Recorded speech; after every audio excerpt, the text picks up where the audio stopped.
Kings is out to clean houses, what we do is a pastime. That's why these haters give you dirty looks when it's bath time. Take a look in the mirror before you try to come bash mine. Thought to be unbreakable but shattered like glass now. I left all of my problems where they at in the past now. Only baggage I carry seem to come with a tag now. I really grew the way I was before, it's just trash now. Applied it to the letter since I'm better with math now. And spread it on the letter since the cheddar is craft now. It can only be better if I'm #1 draft now. I hope that you be still in shock and off from that last round, cause I couldn't really think of no punch for that last line. The kings around from the underground, we're speaking now. They don't know if they need to heat it down if we around. I peek around, it's a lot of smoke around, it's weed around. I see it now, everybody tweaking now, the speech is out. The kings around from the underground, we're speaking now. They don't know if they need to heat it down if we around. I peek around, it's a lot of smoke around, it's weed around. I see it now, everybody tweaking now, the speech is out. Nigga, the jig is up, nigga.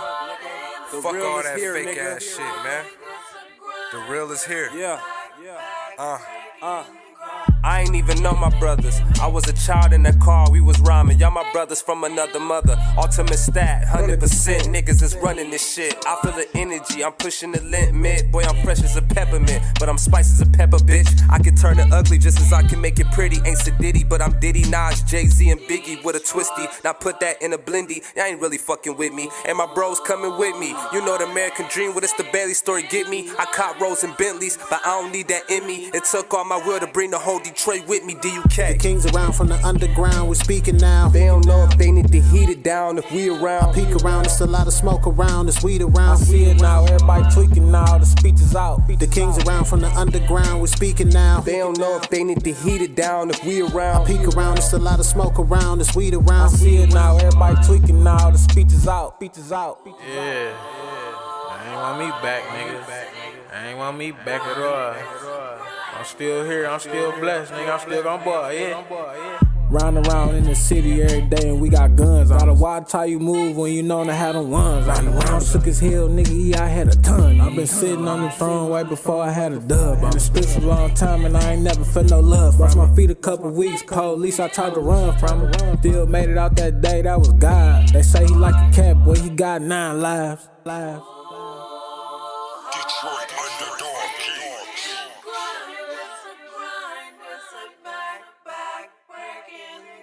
The kings around from the underground, we're speaking now. They don't know if they need to heat it down if we around. I peek around, it's a lot of smoke around, it's weed around. I see it now, everybody tweaking now, the speech is out. The kings around from the underground, we're speaking now. They don't know if they need to heat it down if we around. I peek around, it's a lot of smoke around, it's weed around. I see it now, everybody tweaking now, the speech is out. Yo, straight like that, little homie, we don't play around, raised like that. You could catch me on the block with the squad like that. It's a my top hot boy blaze like that. What I'm about to say right now, straight facts. I'm the best rapper that you ever heard on wax for the 22. About to kill a rap on text, when they tell me who next. It's the best Detroit niggas on the hip hop map. I was 16, writing 16s with a Mac. I was fucking around with niggas that'll get your ass clapped. I ain't raised like that, you ain't raised like that. Why these niggas call me weird with a German Scott swag? Got wings on my feet, you ain't laid like that. They would say it like that, boy, I'm made like that. Never thought Kevin would've made it off rap, nigga. I was getting head from a hot hoe. Told her put the condom in the mouth, well I'm silly though. Joke about being pussy addict, but I'm really though.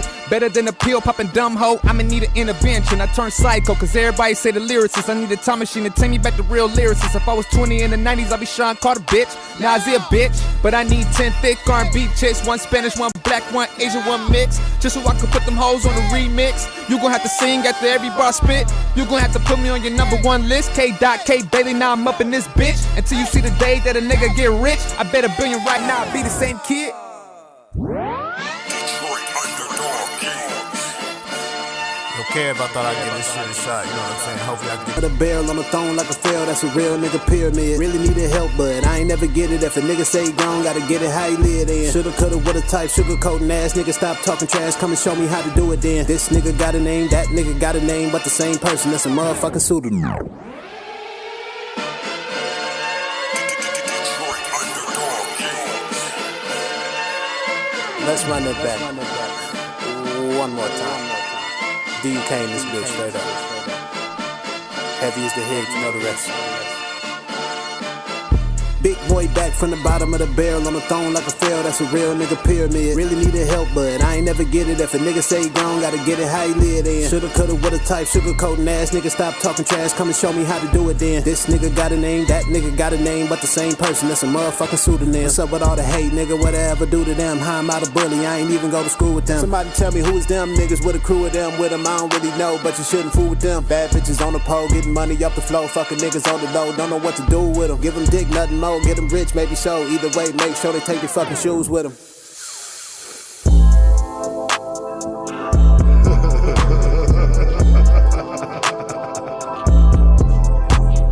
Detroit underdog kings. Trap Lord Q. Kevin Bailey. Kamar Stone. Dogmatic. Dynamic. Kingdom come.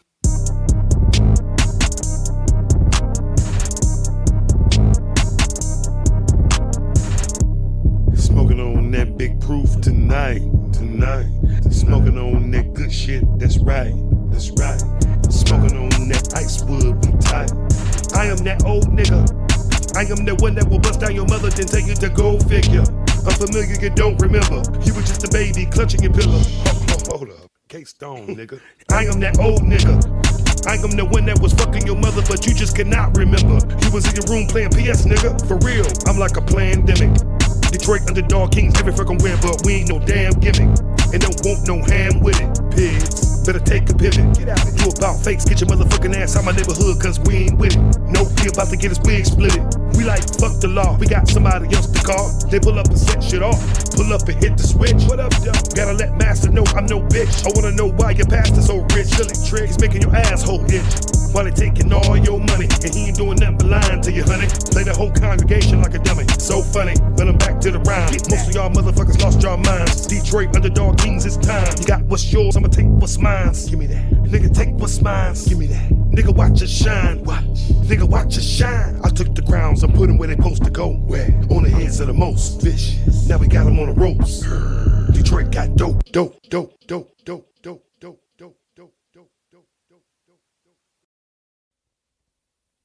Shout out to all the people that's tuning in right now. This your man's DJ Butter.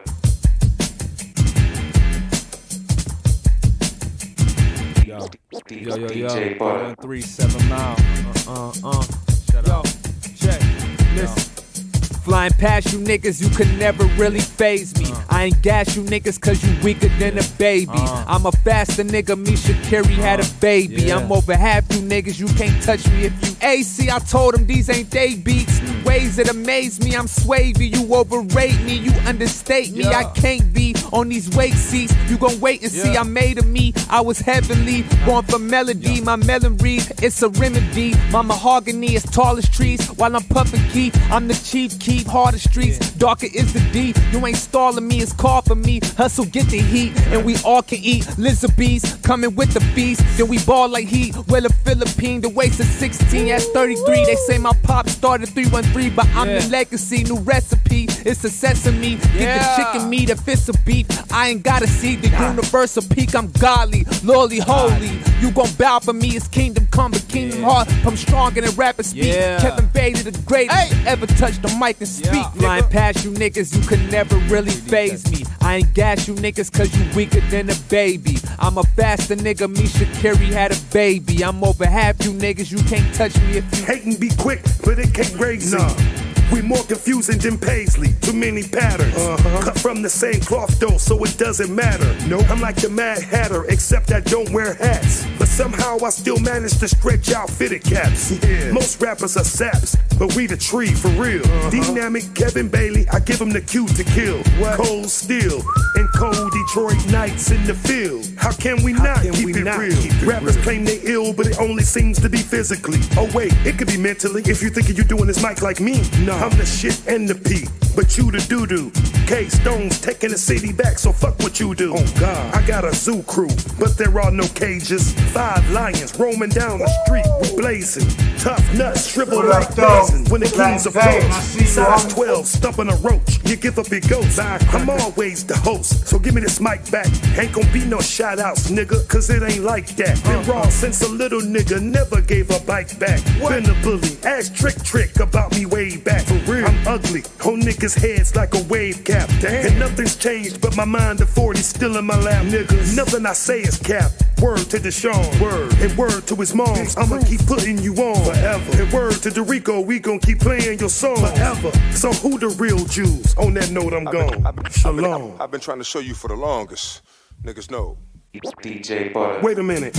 Rest in peace, take off, it's time to take off the glove. We ain't no better than these cops, the restraint to pull out the gun. I mean, it's common sense, distracted by the politics. So now they think the drama lit to make a bunch of trauma for the people with my kind of skin. His honor put the gavel down, he had to lock my brother in. First niggas throwing stones will be the first to do a sin. Look how the system do a sin, this shit ain't for our benefit. Niggas talking reckless on these records, but they been a bitch. Niggas will do anything to keep their gangster membership. Yeah, you poppin' shit, but niggas really dropping shit. We comfy than the bitches like we rockin' Molly moccasins. So you can keep your pictures and your likes and all your compliments. They really think I'm nonchalant cause I ain't into arguing, but I'ma flex the crown because the king ain't one to bargain with. The throne don't give a damn about your acolytes' accomplishments, and I refuse to eat with any niggas I ain't starving with. Kingdom come astonishing, we get the track and polish it. These other niggas full of shit, and I'm just being honest, kid. I can see y'all ends from here. Album about to drop this year, about to put the fear of God in niggas, and I'm so sincere. I can see y'all ends from here. Album about to drop this year, about to put the fear of God in niggas, and I'm so sincere. DUK in this bitch representing the 313. We here to stay. Free trap Lord Q. The legacy gon' be here stronger than ever when you come home. We gon' hold it down. Detroit Underdog Kings.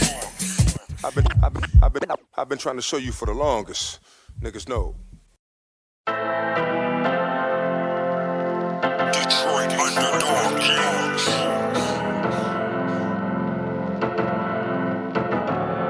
Pain in my life make me wanna cry sometimes. Like how the fuck I'm this real and still gotta lie sometimes. Telling myself I'm alright, nigga, I'ma be fine. Push a bag around this bitch, nigga, never stop the grind. Tired all this pain in my life, tired all this hate in my life. Can't seem to get it right. Fuck up one time, I'll do it twice. Hustle hard every day just to make it through the night. Tired all this pain in my life, tired all this hate in my life. Can't seem to get it right. Fuck up one time, I'll do it twice. Hustle hard every day just to make it through the night. Tired of this motherfucking pain, nigga. Grew a little smarter, but I'm still the same, nigga. Hugging on my daughter, keep me sane, nigga. Smoking on my issues, trying to frown on my brain. I done lost a lot, but it's still a lot to gain. I don't fuck with niggas, I just feel like they ain't gang. Mine been in a lot of places. I don't do the hating, I don't do the faking. Fucking on your baby mama, I'll see her later.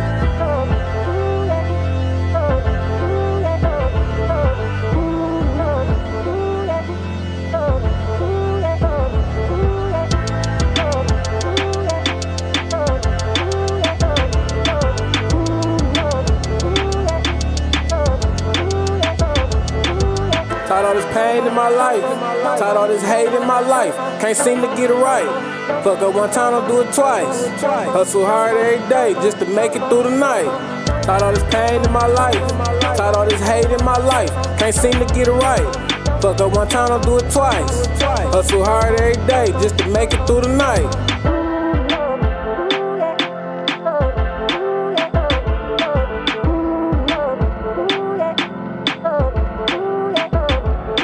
Tired of this motherfucking pain, nigga. This pain, nigga. This pain, nigga. Tired of this motherfucking pain, nigga. This pain, nigga. This pain. This motherfucking pain. Pain.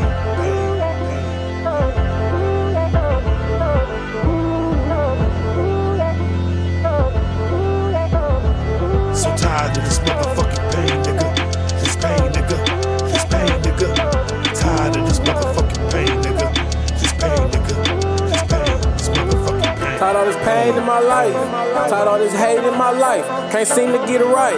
Fuck up one time, don't do it twice. Hustle hard every day just to make it through the night. Tired all this pain in my life, tired all this hate in my life. Can't seem to get it right. Fuck up one time, don't do it twice. Hustle hard every day just to make it through the night. So tired of this motherfucking pain, nigga. This pain, nigga. This pain, nigga. Tired of this motherfucking pain, nigga. This pain, nigga. This pain, this motherfucking pain. Pain, pain, pain.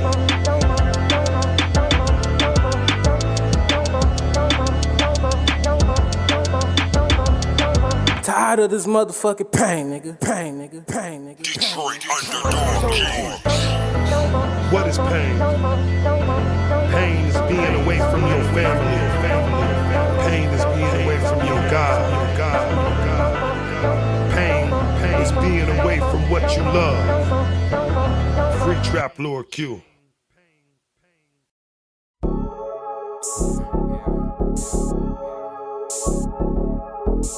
Yeah. DUK.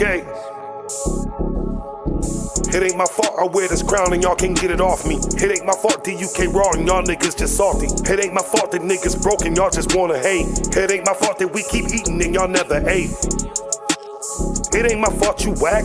It ain't my fault you still wearing fitted caps. It ain't my fault your chain got them fake bezels. It ain't my fault your baddest bitch just left you.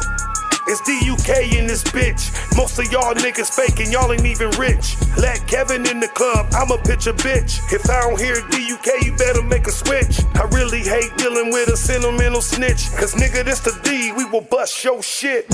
I never quit, I just won't retire. But who the fuck else should know to get you more higher? It ain't my fault I'm old as fucking still better. It ain't my fault you claiming cheddar boy but got no cheddar. It ain't my fault you keep getting robbed, homie. It ain't my fault your baby mama know you phony. Damn. Big proof, motherfucker. Doing it like we did it in my youth, motherfucker. But these are my sons, part 2, motherfuckers. Detroit Underdog King crew, motherfuckers.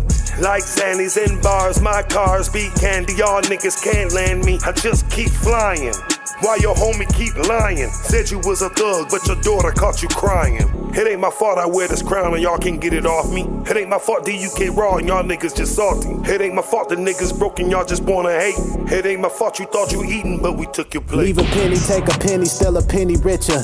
Ain't no pity, we got plenty and it's getting bigger. Onomatopoeia, see a nigga take it, senorita. And by time you re-up, we'll be up sitting by the bleachers. I don't really hear y'all little niggas, hard for me to reach you. Nothing you can tell me, you can show me, nothing you can teach us. But whenever business on the flow, we tell you where to meet us. Only nigga with a better flow is probably up with Jesus. Is it really true? You never know, you ain't gotta believe us. Either way you go, we on the move and we running the season. Is that how you address a king? All that nasty talking, all that lack of disrespecting things. Need to have all of my fingers covered when they check for rings. Trying to be signing so many checks, we got a check regime. Check on the money, check on the mail, I'm tired of checking things. Stop being lazy, check on yourself and chase your fucking dream. Cut all the cameras and rip the actors out the fucking scene. Life never peaches and never roses, you know that it's mean. We all puppets, I'm just a puppet that can see the strings. See the strings, see the strings, see the strings, see the strings. Detroit Underdog Kings.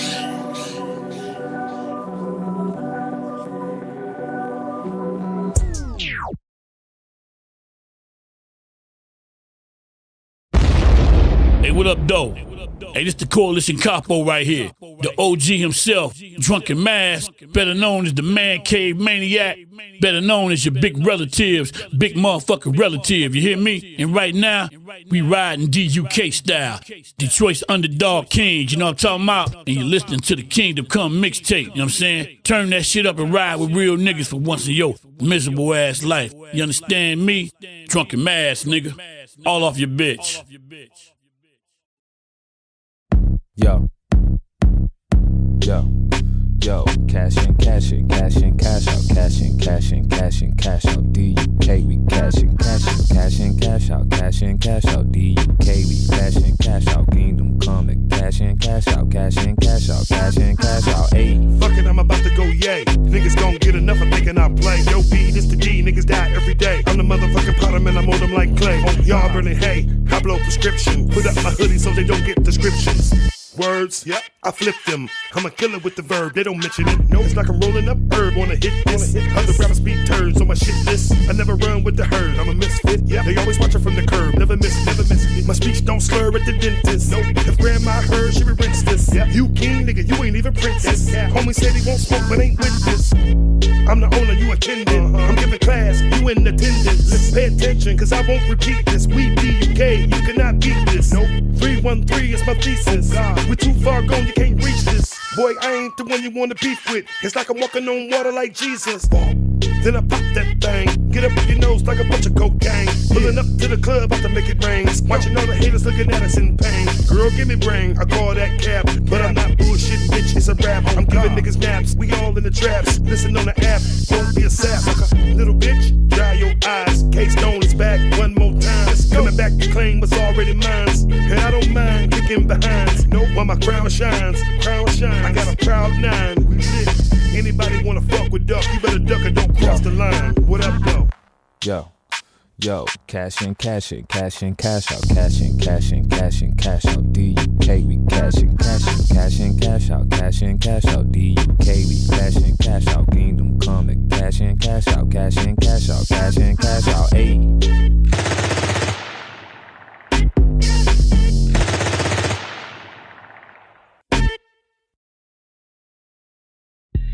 Yeah, nigga, you niggas know what time it is, man.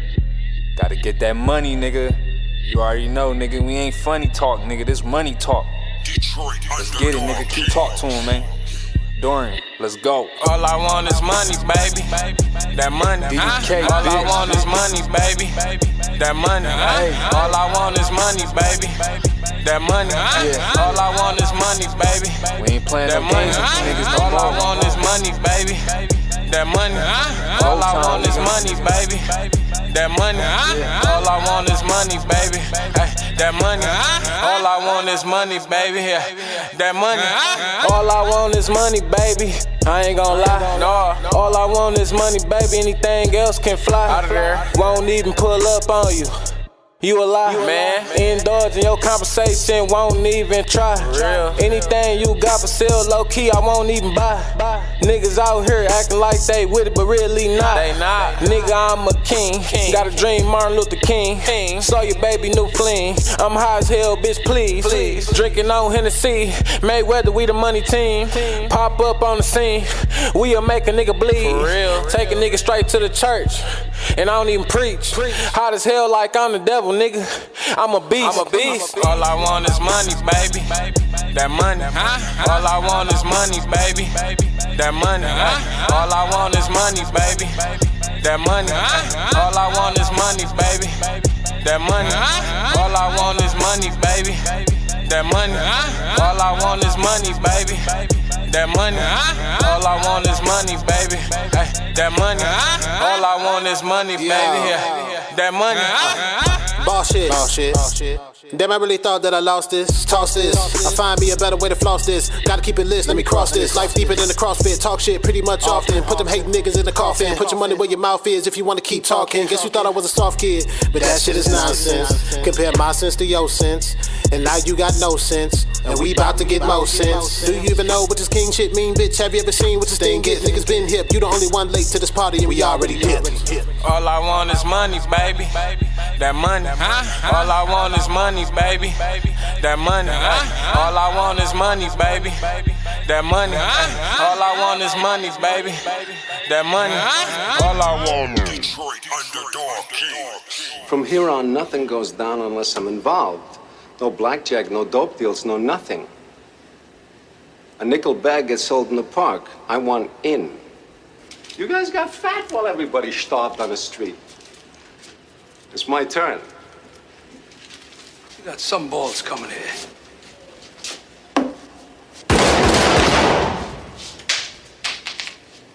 If any of you are tired of getting ripped off by guys like that, you come with me. I'm at the Plaza Hotel. You're welcome. You're all welcome.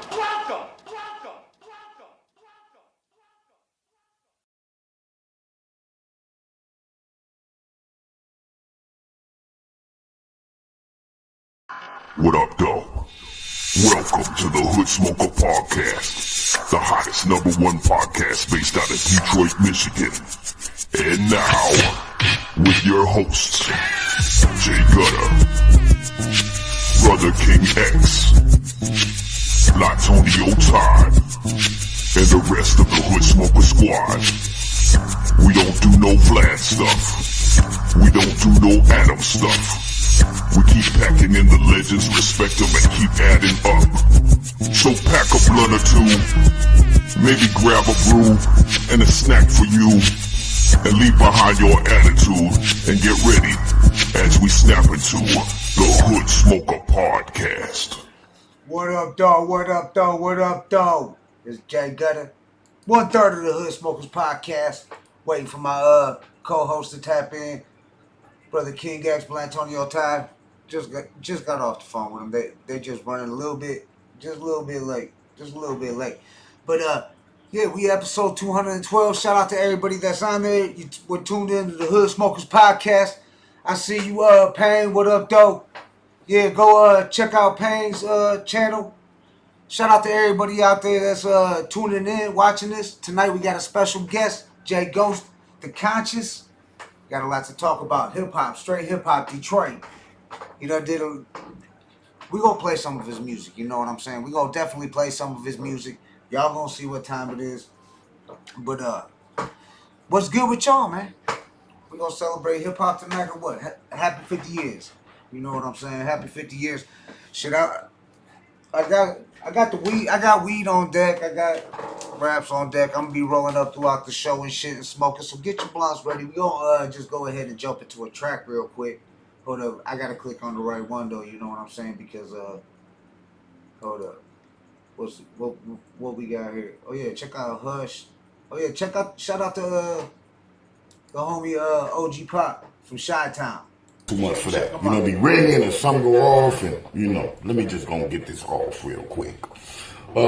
Shout out lately I've been training and coming up a Job. lot with this Homies? with this Cuban Link, Fat Joe, Terror Squad. Yeah, they don't say shit. But we ain't talking about all that right now. But shout out to OG Pop. Make sure you check them out. Big Pun, rest in peace, Big Pun. You know what I'm saying? Right here, Kid Vicious. They got this challenge. Check it out. You know what I'm saying? I let the bars and the talk. Stubbing the Panther. Call me watching. Ain't coming to play with y'all niggas, man. TBA. Alien Gang. Look up. Where them bars at and they the best spitter win.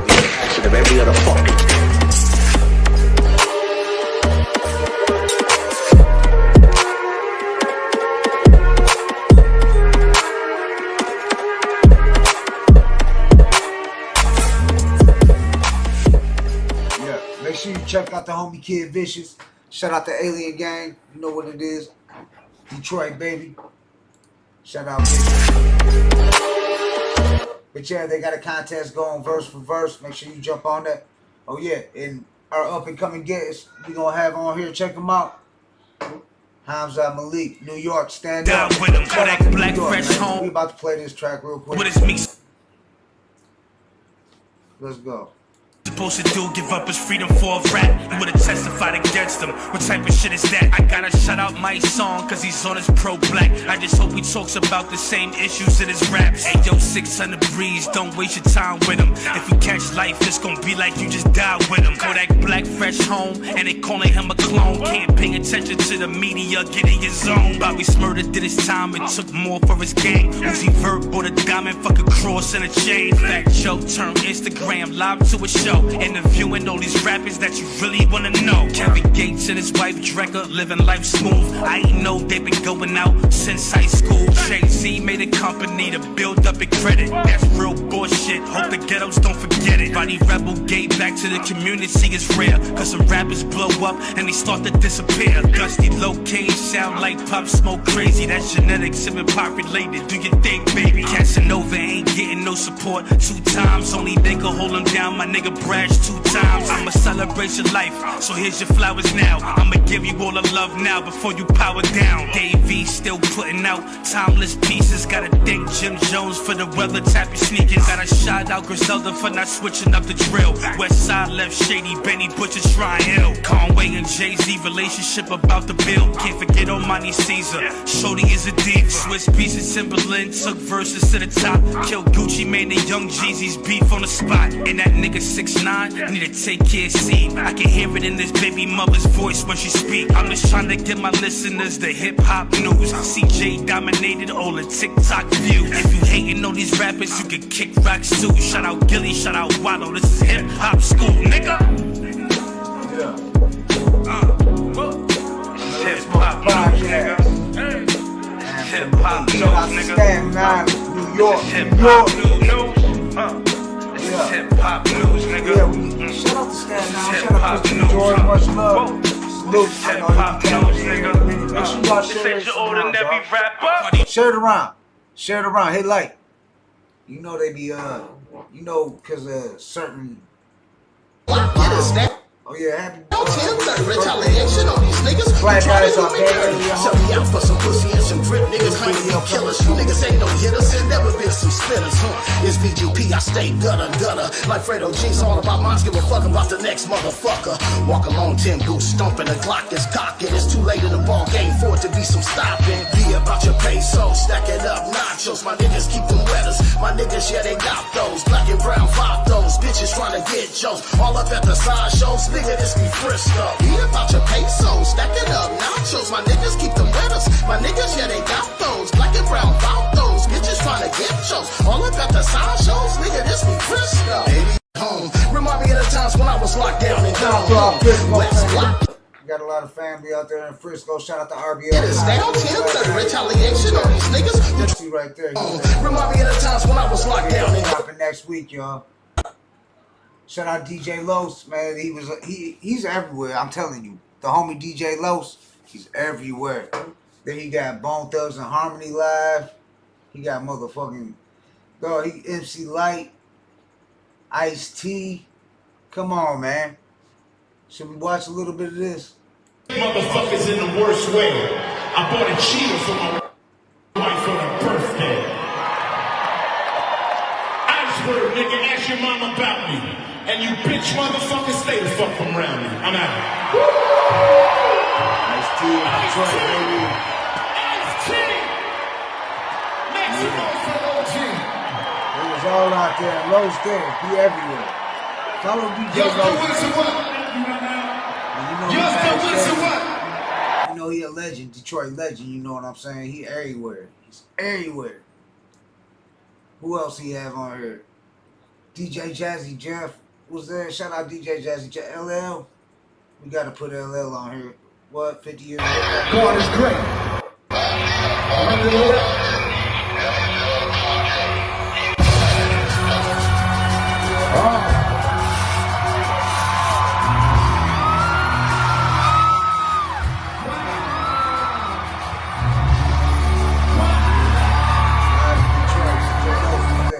LL. But you know we can't play too much of that, you know what I'm saying? Because they'll snatch us down and shit. I hope that Ice-T track didn't get us blocked, you know what I'm saying? Dog, shout out Ice-T. Shout out Scarface. MC Bree, rest in peace, homie. Yes, sir. MC Bree and DFC released their self-titled debut album on August 13, 1991. The album peaked at number 38 on the U.S. Billboard Top R&B Hip-Hop Albums chart and features the singles Ain't No Future in Your Front and Just Kicking It.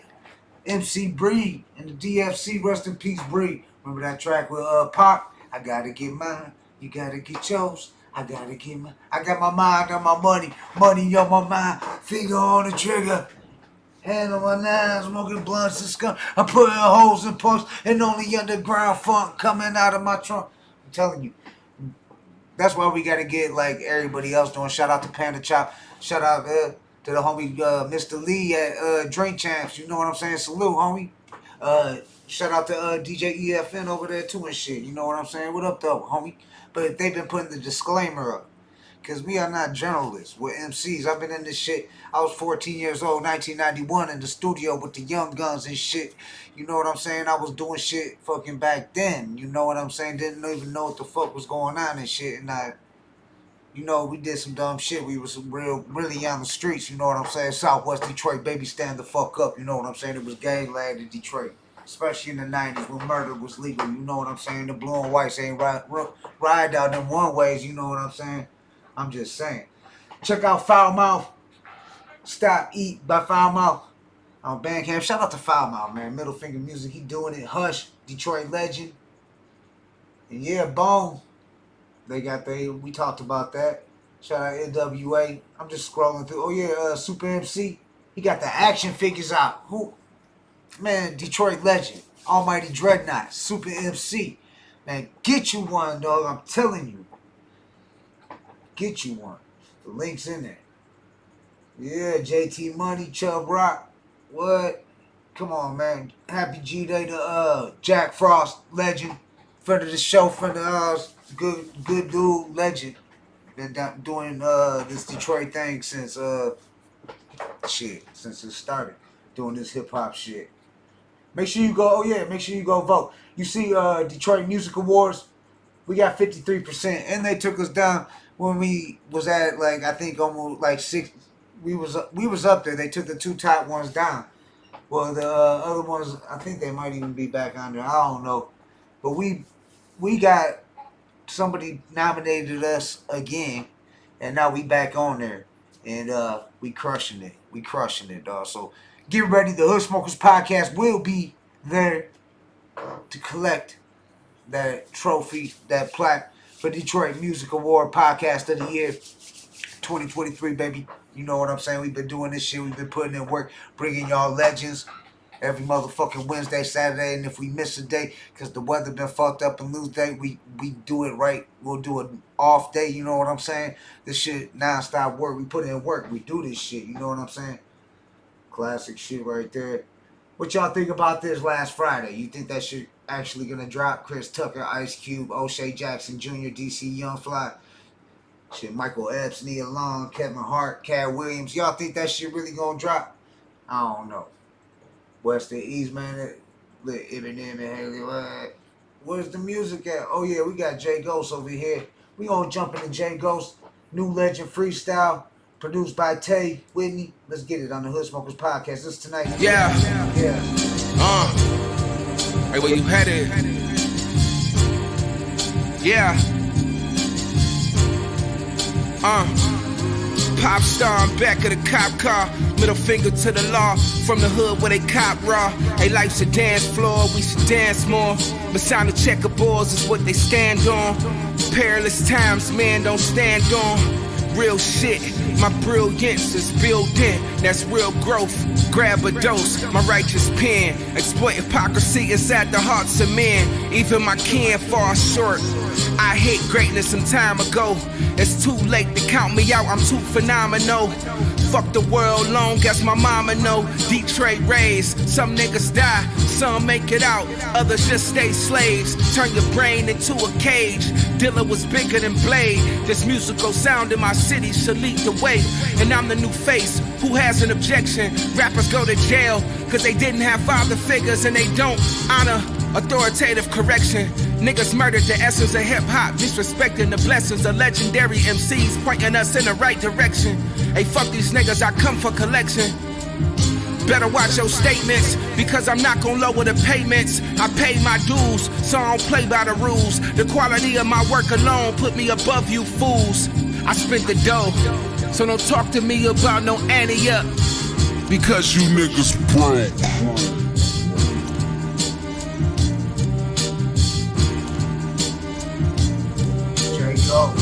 Concious, yeah. Freestyle. Let's go. Let's see. What else we got here? Let's go back. Let's see what else we got on here. You see, I already bumped it. This shit. I've been over here bumping this shit. Shout out to Jay Ghost, man. And shout out to Panda Chop, because Panda Chop's the one who plugged us in with Jay Ghost, you know what I'm saying? So shout out Panda Chop, you know what I'm saying? Making this shit happen, this shit. Shout out to Jay Ghost, who's going to be joining us shortly. And my co-host, if y'all watching this, where y'all at? Let's go ahead and jump into another Jay Ghost. Yeah. Hey, where you headed? Small remnant. Yeah. Men gather around looking for signs of bound. Little faith inside the hearts where iniquity's found. Enemies throw darts, but I wear the armor of God. In the land of the Pharisees, divides we from the tares. Beware, false prophets wanna sit in the king's chair. Man could let us stray, walk in a difficult way. Now really about to smoke, it's like they puffin' a vape. Trying to be their own savior like they wearing a cape. If we cross paths, you get stared in the face, scared of misplaced. If you feel a way, then spare me the hate. The road less traveled, it's really the way. Men bow to their masters, disrespecting Elohim in every way. What more can I say? The worship of money get men killed every day. And if you take the mark of the beast, Father, cast you away. Yeah. Everything I ever had was God's given. Yeah. If you walk the narrow path, then it's God's given. Yeah. If faith for all you have, then it's God's given. Yeah. No man could take credit for what God given. Men gather around looking for signs abound. Deception live on the corners where the hustle is found. Boys without men with the face of the proud. Look, that's why the judges stole the book. We are a new low man, grow up to be a crook, but was overlooked. Being raised by women, feminist household turned him to little gremlin, searching to get attention. The modern day rap song just got his brain tripping. And the low vibration, no condition. Another one bites the dust and we blame the system. Instead of showing accountability for our children, it's bone chilling. Drill music is like the devil's rhythm. The only hope is in Christ, and that's forever wisdom. I pray my brothers see the light and get connected with him. I follow the false witness and die a second death, unless correction hit you. Yeah. Everything I ever had was God's given. Yeah. If you walk the narrow path, then it's God's given. Yeah. If faith for all you have, then it's God's given. Yeah. No man could take credit for what God give him.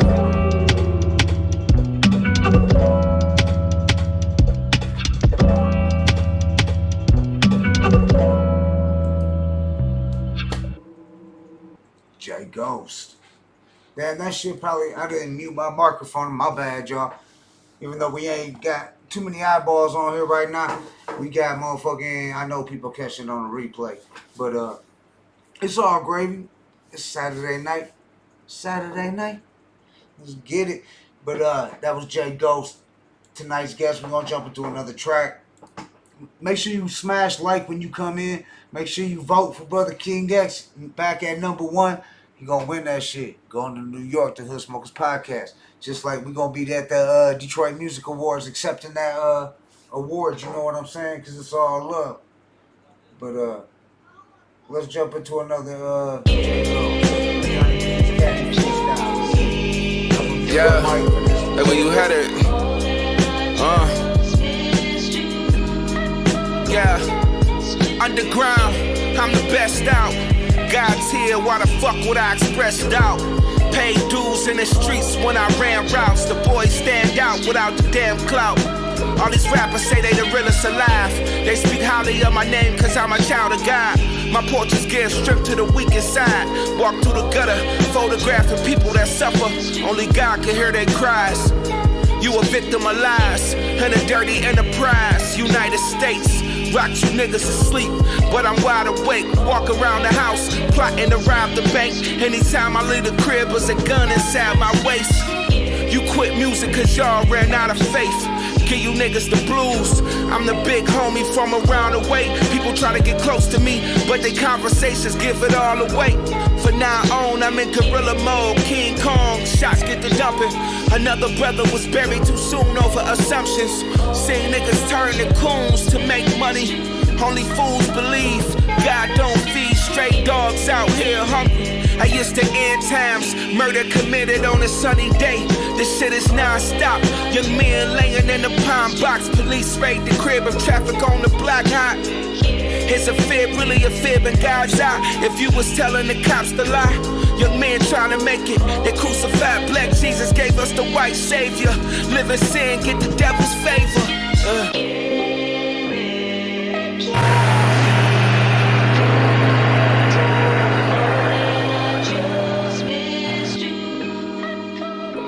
Johnny G's, the Concious. What up, though, Brother King X in the building? What up, though?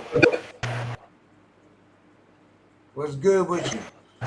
Nothing much, chilling. Just got in for work. That's what's up. That's what's up.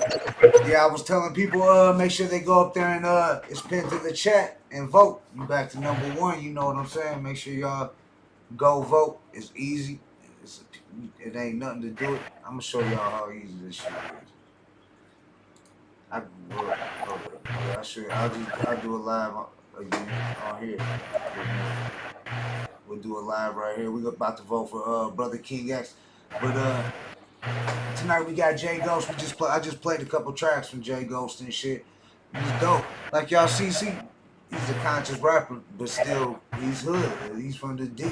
It's still, I mean, he had the motherfucking strap, all that in that video and shit. They was shit. It is what it is. Make sure you vote for the Hood Smokers Podcast, Detroit Music Awards. You know we got that. I'm scrolling down looking for the link right now. I know I got it on here. Vote on the screen for Brother King X. It's tagged up there. The link is in the pin to the chat. So make sure you go ahead and smash that right now and go do that right now, y'all. Right now. Here it is right here. This is how easy it is. I'll show you how easy it is. You know what I'm saying? And the votes are $2 for $1 today. Oh, dog, it went to second.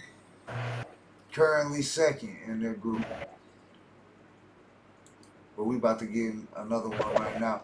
And then, see, you can do this too. You can verify by card and then you double the votes. You can, shit, it's cheap. You know what I'm saying? You don't gotta, you just grab a few votes. You know what I'm saying? And it's double. Show some love.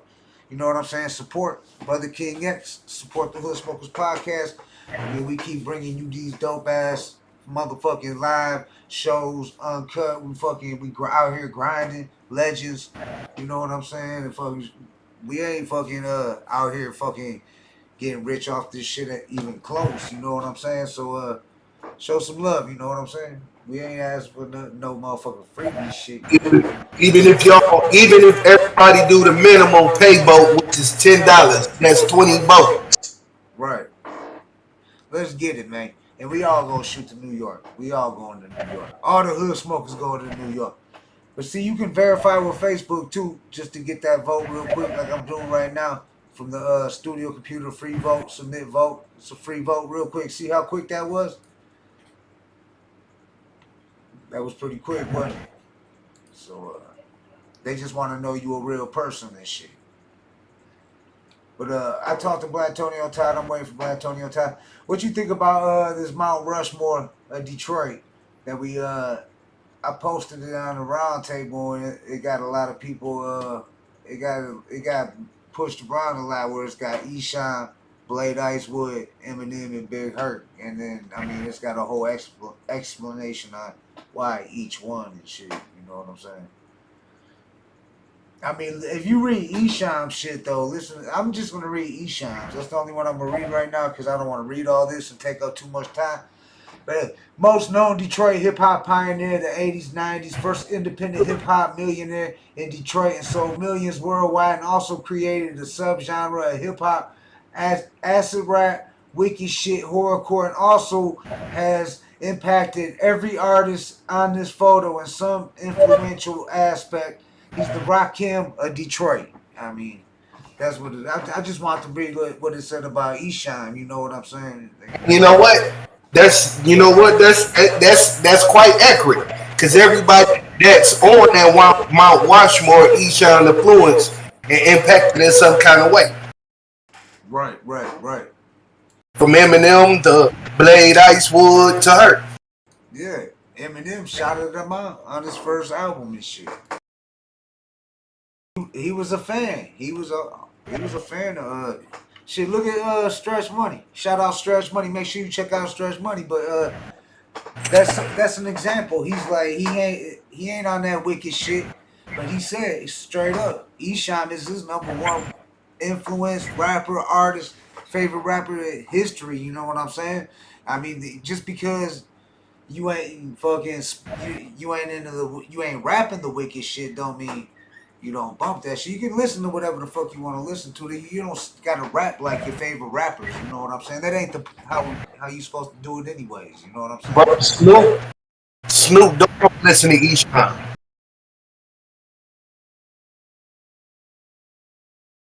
Shit, Ice-T, they all, everybody, we done had fucking. He fuck with Esham music. They still fuck with it. Chuck D fuck with it. That's what I'm saying. Shout out Champtown too and shit. Shit, Sammy Hagar fuck with it. You know what I'm saying? George Click fuck with Esham music. Right.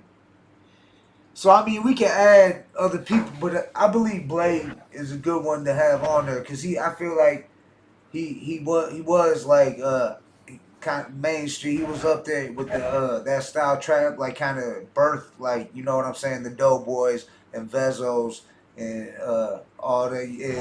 Hey, you know what? For people that don't know, Blade Icewood and the Street Lord, their whole sound was inspired by Dead Flowers. Exactly. There's another. That's what I mean. Yeah, they were all inspired by Esham. Every artist on here that on this Mount Rushmore. And for those who don't know your history, if y'all want to know what the first trap album is, the first trap album in hip hop history was Esham Dead Flowers. Dead Flowers all day. That's a trap album. I listened to it the other day, cutting the grass, dog, the whole album all the way through, and I'm like, this shit gangster as fuck. It's been a while since I bumped it. Like, this some G shit. I mean, you listen to Esham's, or even Boom Words from Hell, sitting down in the crack house, earning my pay. It's a bad, just crazy. I'll just blow them away. I'm fully with it. I ain't taking crap. I got the DDT with shoulder strap. Bass hands knocked on my door and just knocked the knot. Crack boogie disappear while I had a couple more to go, but oh no, here come the big O. Kick the busted out the double. So shut the roof next door. Took the money, left the crack. But I get more. Man, Bruce Wayne was a trap album. Yeah. Hell, the first double album in hip hop history was Judgment Day 1 and 2. That's facts.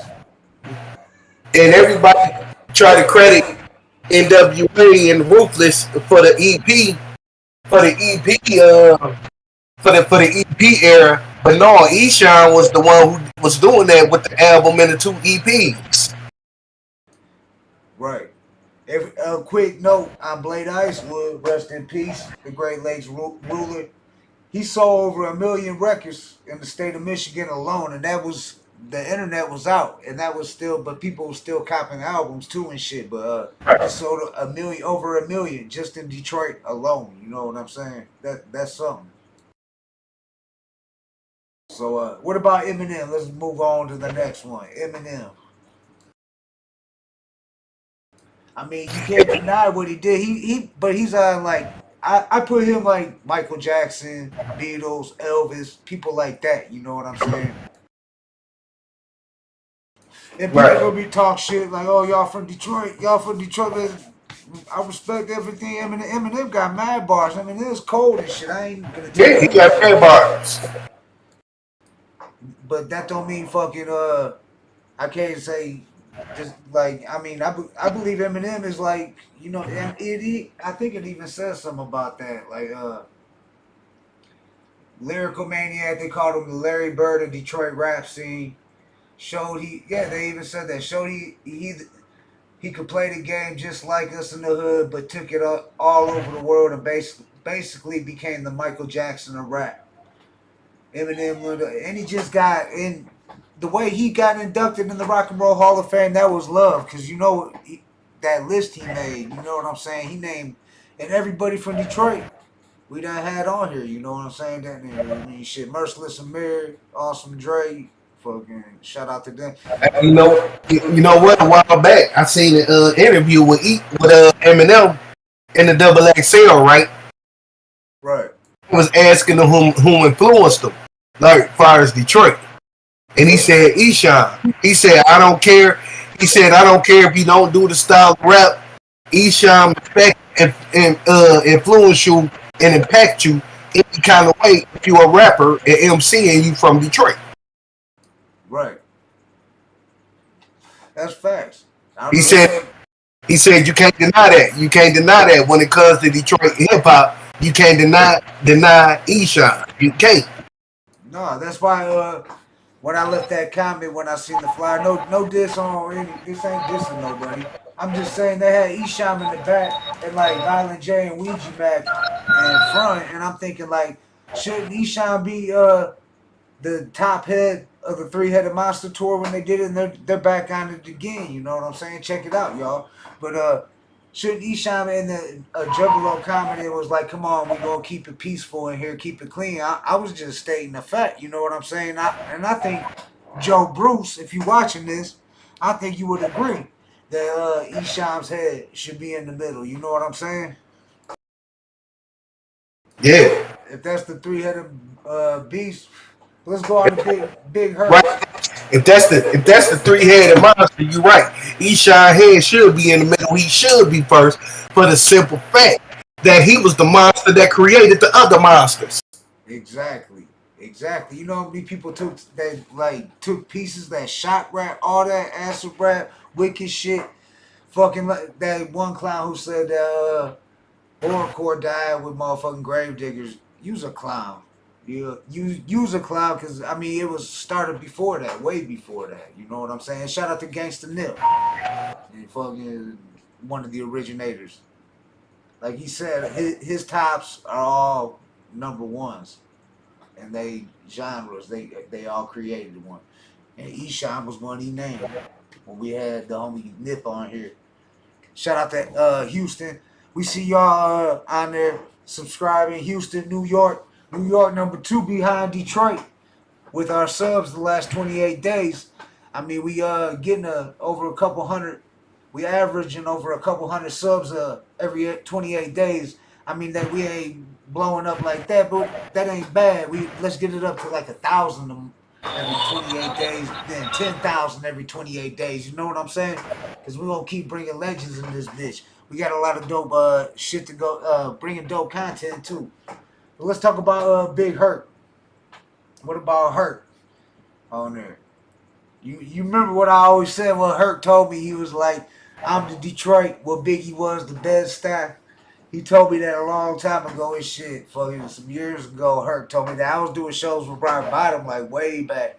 Shout out to Money Marr, Jamal. He's related to Rock from Rock Bottom and shit. So shout out to Money Marr, part of the Hood Smokers podcast behind the scenes, because we got a whole crew of people. Shout out Christopher Jordan, Southwest Word, Southwest CC, Monty Crystal, everybody that we rock with, Dice.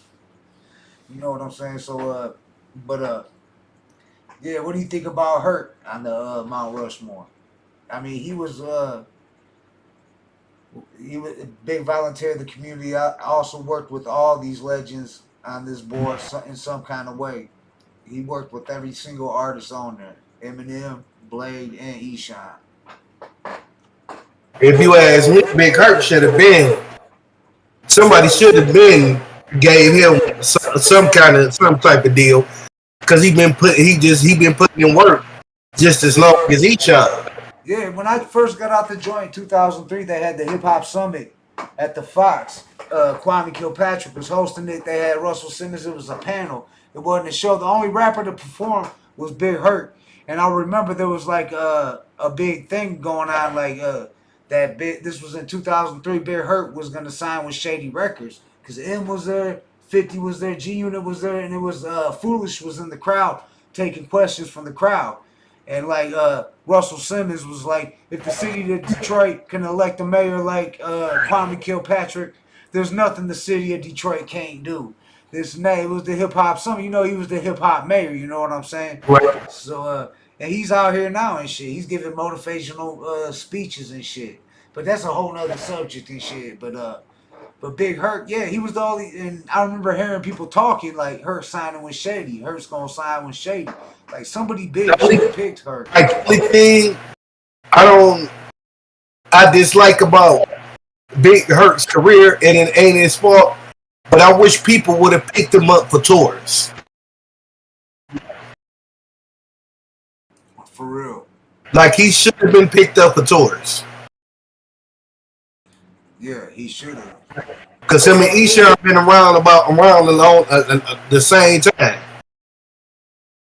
Yeah. Cause Rock Bottom was the name of the clique for before Herc was solo and shit. Cause we was doing shows with Rock Bottom and shit. Slum Village, shout out Slum Village.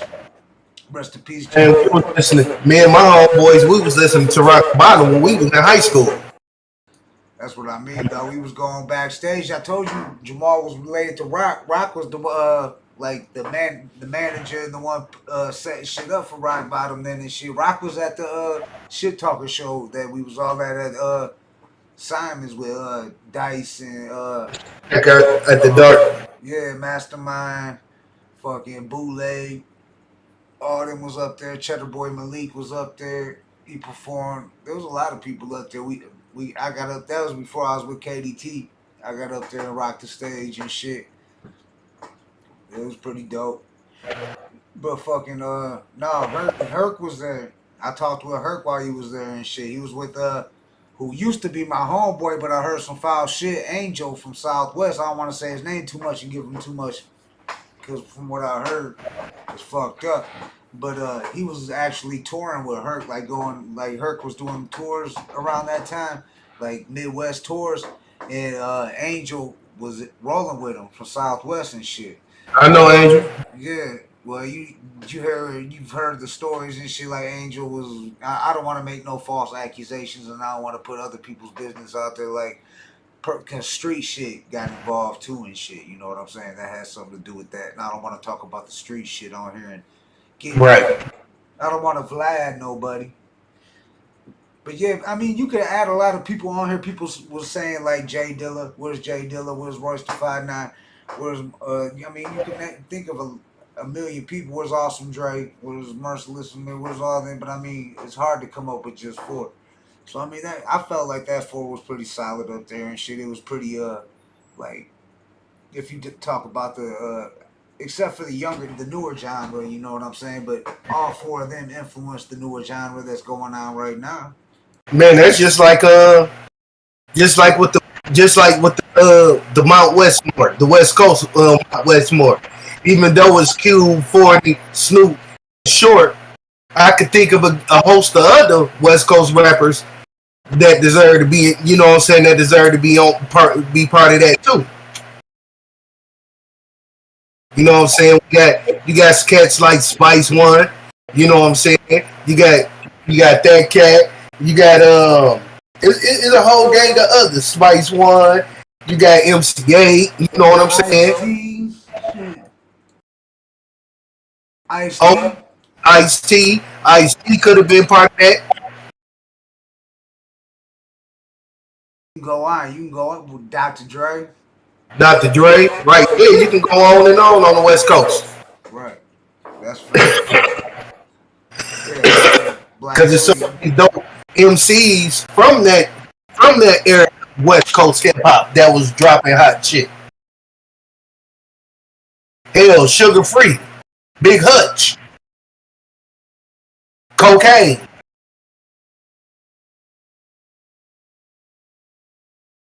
Raz Cass. Shit, Be Real.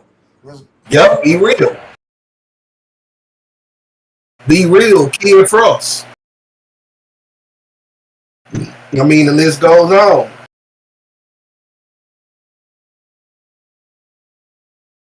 No, that's facts for real. Mac 10, but you know how Q feel about Mac 10, so. Yeah, but shout out to Dub C. Shout out JD, the Lynch Mob. 3. Any of them could have been part of the Mount Westmore. Right. Westmore. JD, throw JD up there.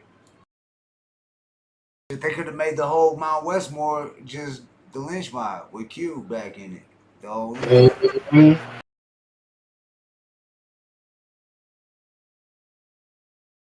We was talking about this. What about, while we're waiting for our guest to tap in, Blatonio to get on here, what about East Coast Mount Westmore and shit? I mean, the Mount East. Oh, man. East Coast Mount Westmore. Oh, man. Mount Eastmore, my bad. West Coast, East Coast of Mount Eastmore. Oh, man. I mean, just the Wu-Tang alone, bro. Just Wu-Tang alone will make that list. Because every MC And Wu-Tang was impeccable in all of them MCs. Then Nas, you know what I'm saying? You got Nas, you got Cool G Rap, DMX, DMX. LL Cool J. You know what I'm saying? You got cats like Just Ice, cats like Trench. Right. Don't forget about Jersey. You know what I'm saying? Redman, Big Pun, Cuban Big Link. Cuban Link. Yeah, the list goes on the East Coast. Shit, Slick Rick Rakim.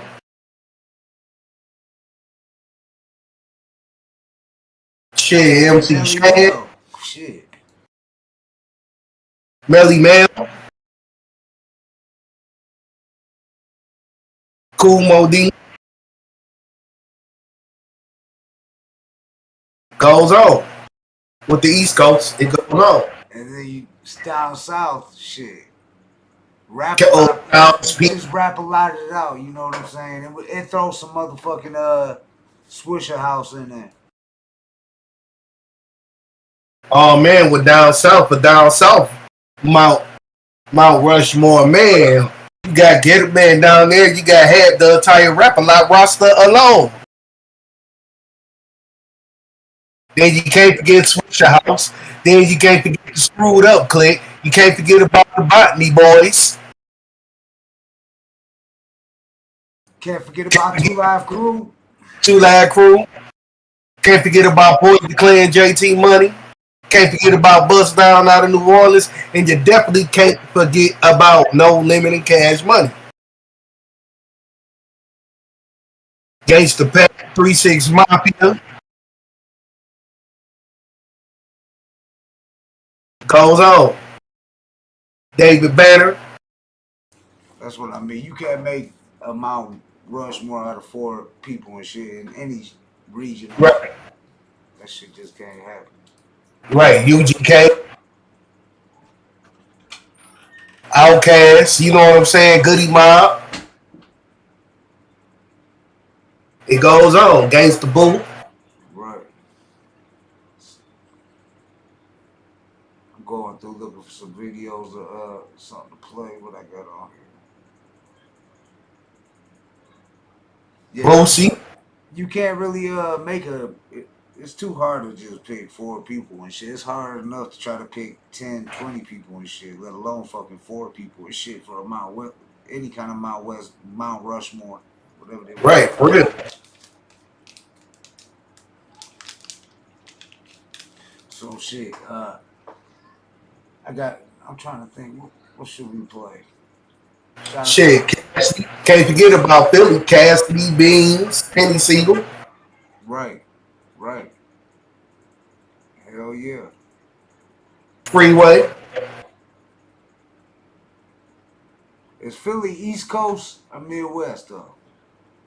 Philly East Coast. Okay. Pittsburgh East Coast and Midwest. I know that's where He is in Pittsburgh. Yeah. Okay. I'm seeing if anybody drops. Pittsburgh is in Pennsylvania. Okay, make sure y'all check out that Lincoln Panda show. I'm scrolling down. Check them out. Like Panda Chops the world plugged us in with Jay Ghost and shit. So we gonna see. We got Jay Ghost coming in anytime now. I just hollered at him earlier, so we all good. I told him that we was gonna play some music, shit like that, and talk our shit. I thought Blatonio would be out here, and I had some pictures pulled up about some shit, but we gonna wait on that and shit. Shout out DJ Hithouse. Shout out HG MIE. I'm looking at Jack Frost. DJ Los, he everywhere. I'm telling you, DJ Los be everywhere. He go live everywhere, dog. He keep bringing that dope content. Oh yeah, here's that picture. No Pants trying to slang $9 CDs to Gutta and Brother King X, the Hood Smokers Podcast. Y'all see this shit? Yeah. Wait for Blatonio Todd to tap in too. trying to find this shit. What else in hip hop news is like going on? We can talk some hip hop news too and shit. What else is been going on lately and shit that that I seen the police cam of them raiding the suspects in that and Tupac's murder and shit. I think it was in Nevada or somewhere like that over there. Hey, bro, you know why? You know why Keefy D going around running his mouth? Why? Because he got cancer. Damn. And then fucking now they saying Puffy's the one who dropped the money, paid the money for all that shit to happen. That's he did. That's what Gene Deal. Gene Deal. Part of the Gene Deal is the truth, and you know that was his right hand man. Right. So that's Puffy. You ain't gonna be able to hide from this. What up, though, D Cochran in the building? What up, though? Yeah, Puffy, because you got Biggie blood on your hands and you got Pop blood on your hands. Yep. That's why he hanging out with them slime balls like you know who and shit. Fucking. That's why they all snakes. They all stick together like that, dog. They don't support that shit. Hip hop need a motherfucking. Hip hop needs a motherfucking union, and hip hop needs new gatekeepers, dog. There's a topic. Who should be the gatekeepers of hip hop? I think motherfucking LL Cool J, Ice Cube, Snoop. Yeah. Shit. Ice-T, J. Prince.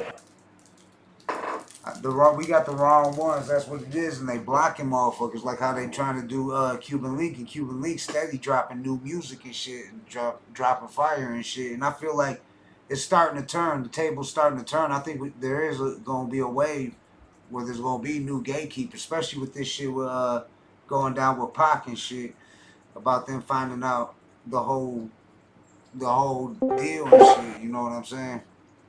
Right. We got Blatonio, Todd in the building. Tucson, Arizona in the building. What up, though? What up, though? Not much, man. Just trying to get out of this house party. What do people in Arizona say when you say what up, though, to them? What's up? What do people in Tucson say when you say what up, though, to them? Actually, I was gonna say, yeah. A lot of people like trip out because they just that's different, you know. Yeah, on the real, like it's just been so commonplace that no, for real. It's like everybody says what's up still out here, but when I say what up, though, there's a lot of people that are caught off guard, and like real talk. Because Blatonio got the Detroit slang. Yeah. Down there in Tucson with the Detroit slang. But we have you and the homie Christopher Jordan in the building. When we come collect that Detroit Music Award for Podcast of the Year, you know what I'm saying? We'll all be in the building. Shout out Wicked Solitude in the building. Like I said, who's that? Wicked Solitude in the building. Oh, yeah. But so what's going on with you, Blatonio? You know your camera's off, right? Yeah, I do. Yeah, because I'm trying to get out of this house party, like for real. Yeah, like I'm at a house party, trying to get out of here so I can join and really tap in. Okay. Yeah. We waited for J Ghost to tap in. I told him that tap in about a half hour after we start all that. We play music and shit like that. So I was scrolling, and I came across JD's Revenge featuring Cocaine from the homie JD, and me and brother King X was just talking about that Detroit, Mount Rushmore, and then we started talking about like a West Coast, East Coast, down south, and it's like you really can't pick 4 people in any region. You can't. No, that's impossible. Yeah. Man. I mean, if people get salty over it, then y'all need to get your panties out your ass, bitch. You too uptight. In the words. Yeah. Like for real. Yeah. That's the way I look at it, man. Yeah. But yeah, I'm trying to get out of this house party and stuff. Yeah, in the background, I'm just trying to, But yeah, that's kind of hard to narrow it down to. Like Mount Rushmore, like damn. Yeah, we was talking about first the West Coast, then the East Coast, then down south, and it's like you can't do it. You can't do it. I mean, you narrow it down. Like I think like out of everybody that we can all agree, like without any feelings being hurt, for the D, like, and I'm speaking as a person out of here, putting on some Dre on there is safe to say would be on Mount, Detroit more. Yeah. Yep. But it depends on how you look at it. Because who would you replace on that list though? Because I mean, what the most people would say Eminem. You know what I'm saying? Replace Eminem with Awesome Dre, but you can't deny what Eminem did for Detroit and what Eminem did for hip hop. Period. I mean, he was like he turned into like the Michael Jackson of hip hop. You know what I'm saying? But yeah. Oh yeah. Safe to say. I mean, but of course, I've never denied though the fact that like I just Awesome Dre to me is where I stand with. I rock with like Speaking of that's I'm glad we were talking about that. Did you ever get a chance to check out that track I sent you by Blade Icewood? I did, man. That shit is sick. Yeah, that shit is sick. No, it's like dope, raw. Yeah, I think. Yeah. Huh? Like when like you weren't joking about it. You went. I think I should go ahead and play it. Blade Icewood Ride on Me. Oh, that's one. Yeah. I heard they want to ride on me. Bitch, nigga, bring it on. Got that chrome on my lap as we speak. I heard they want to ride on me. Nigga, I ain't never scared. I'm in the club every night. I'm everywhere. Ride on me for the record, homie. I don't blast the East. The whole hood would want you like my last CD. You couldn't 7 shots couldn't do it. Nah, niggas make a call like the beat was resolved. Niggas running high to the beat was resolved. I'm killing all of y'all. Feeling like 50 your pot. The only difference I ain't dead. I'm running from the feds. Yeah, the Blade Icewood. He sold 1 million copies just in Michigan. Everybody in Detroit knows every word to this track right here. You know what I'm saying? Right? Like an anthem. Hey, Blade, that was a real beef, bro. That wasn't no rap shit, bro. That wasn't no rap shit. I heard about that too. Yeah, that's like that's some real. Yeah, it's he got not shot 7 times, and then he went and put in a wheelchair in front of his son by an AK. Yeah. And then he went to he dropped the studio days later. Said like days later, he's in a wheelchair and like just fuck it. I'm gonna talk some real. That's after the retaliation and all that, but we ain't gonna speak on all that. But you can listen to the track and you'll get it's a true story. This track is a true story.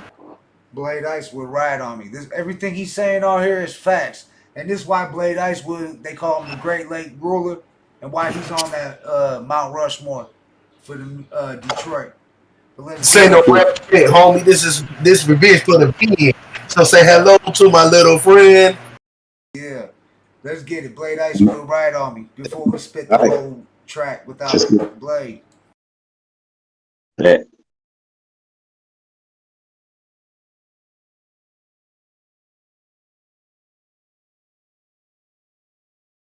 Who that still has that CD? Straight up. Nah, I don't know. There might be a lot of people with that still. If it is, like I said, it's very few. You know what I'm saying? Because they stopped making them after he died. Right. What up, though, Christopher Jordan? I see you, homie. Thanks for tapping in. Wicked Solitude, D. Cochran. Everybody that was in the chat. Like I said, shout out to Panda Chop. He's the one who sent us Jay Ghost's way. And our guest tonight, we're waiting for him to tap in right now. I think he's doing the Discord right now. I don't know what Blatonio shot off to. He was saying something about a house party, so I'm tapping in a minute.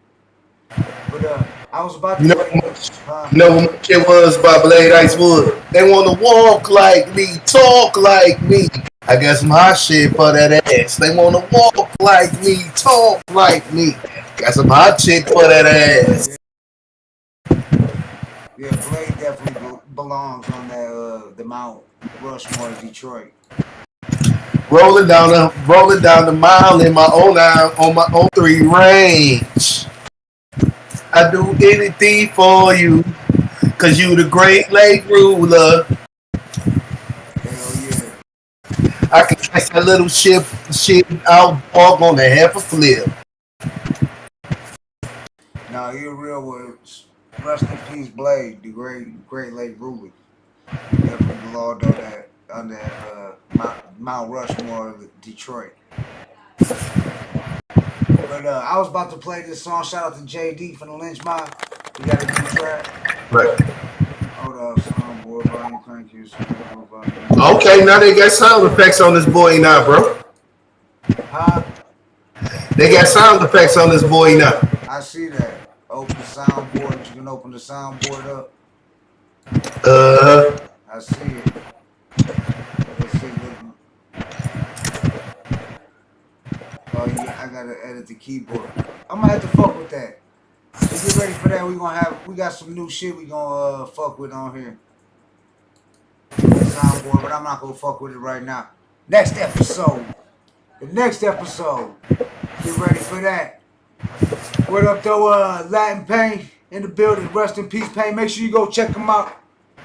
Dope hip hop content. He said play a Latin Pain track. Oh yeah, Black Jesus Joshua is working on the animated cartoon series. Okay. Shout out to Black Jesus Joshua.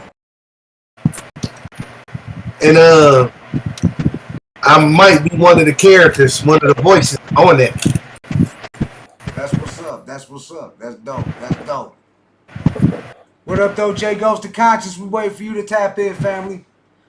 He's in the comment section. Since you were here, Latin Pain, we'll play one of your tracks. We're gonna play a Latin Pain track. What track? What track, Latin Pain? What track you want me to play? Go ahead, drop it in the comments, dog. What track you want me to play? We waiting for you to tap in, Jay Goes to Conscious. There you go. Goes right here. Latin Pain, we gonna go ahead. We'll play one of your tracks at the end of the interview. We got Jay Ghost in the building. Hit the camera out.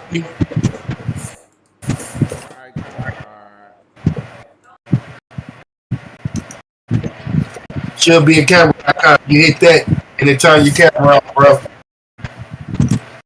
There you go. What up, though, man? What up, though? What up, though? What up, though? Yo, man, sorry for being late, man. I had to wait for my wife to come grab my daughter, man. I ain't want to be interrupted. Man, bro, I feel you. Look, I ended up being late to our show because I work at a nursing home, and the nurses upstairs, then because I'm a cook, they come down and bring the trays down, the cars down, so we can clean them and get the fuck on. Man, I go up there. I get up there, man. They got their fat asses sitting down there eating the food that we made and shit. Say my wife a nurse too, man. The nurses be late sometimes coming in. And yeah, but I'm here, man. I made it through, late. Man. No, they wasn't late. They was just sitting on their ass. Hey, I worked at a nursing home before too, man. So I know how that shit be, man. Like, they just be chilling. Right. Knowing we got to be off the clock at 6. Come on now. Well, we got Jay Ghost in the building and shit, the Conscious. So let's start off from the beginning. Like, when'd you get into hip hop? Like, when'd you start taking hip hop seriously? Oh, we can't hear you. We can't hear you, bro.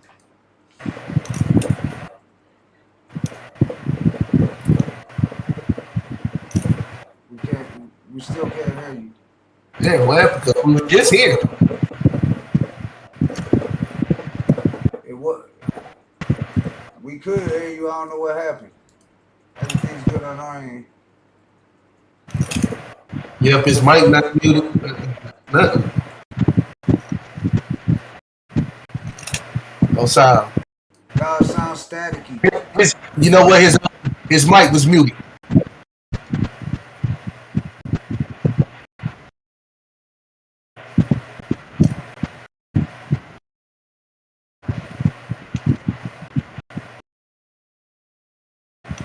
Mic check. I don't know what's going on, though. I don't know why we can't hear you now. We could hear you. Now we can't hear you. That's crazy. Oh, now it's so yeah. Yeah, it's muted. It's muted. I just seen it. His mic muted.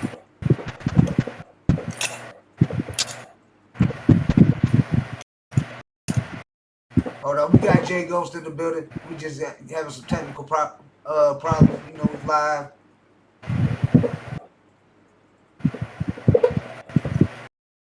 Yeah, because it was working, and I turned your I turned your volume all the way up on our end.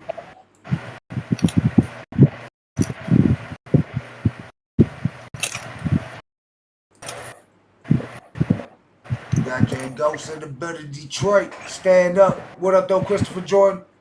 What up, though? What up, though, to the Bronx?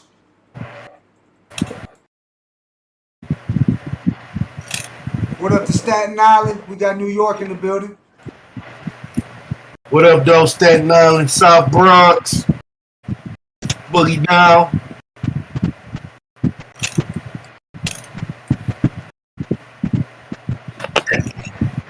Can y'all hear me now? Yeah, we can hear you now.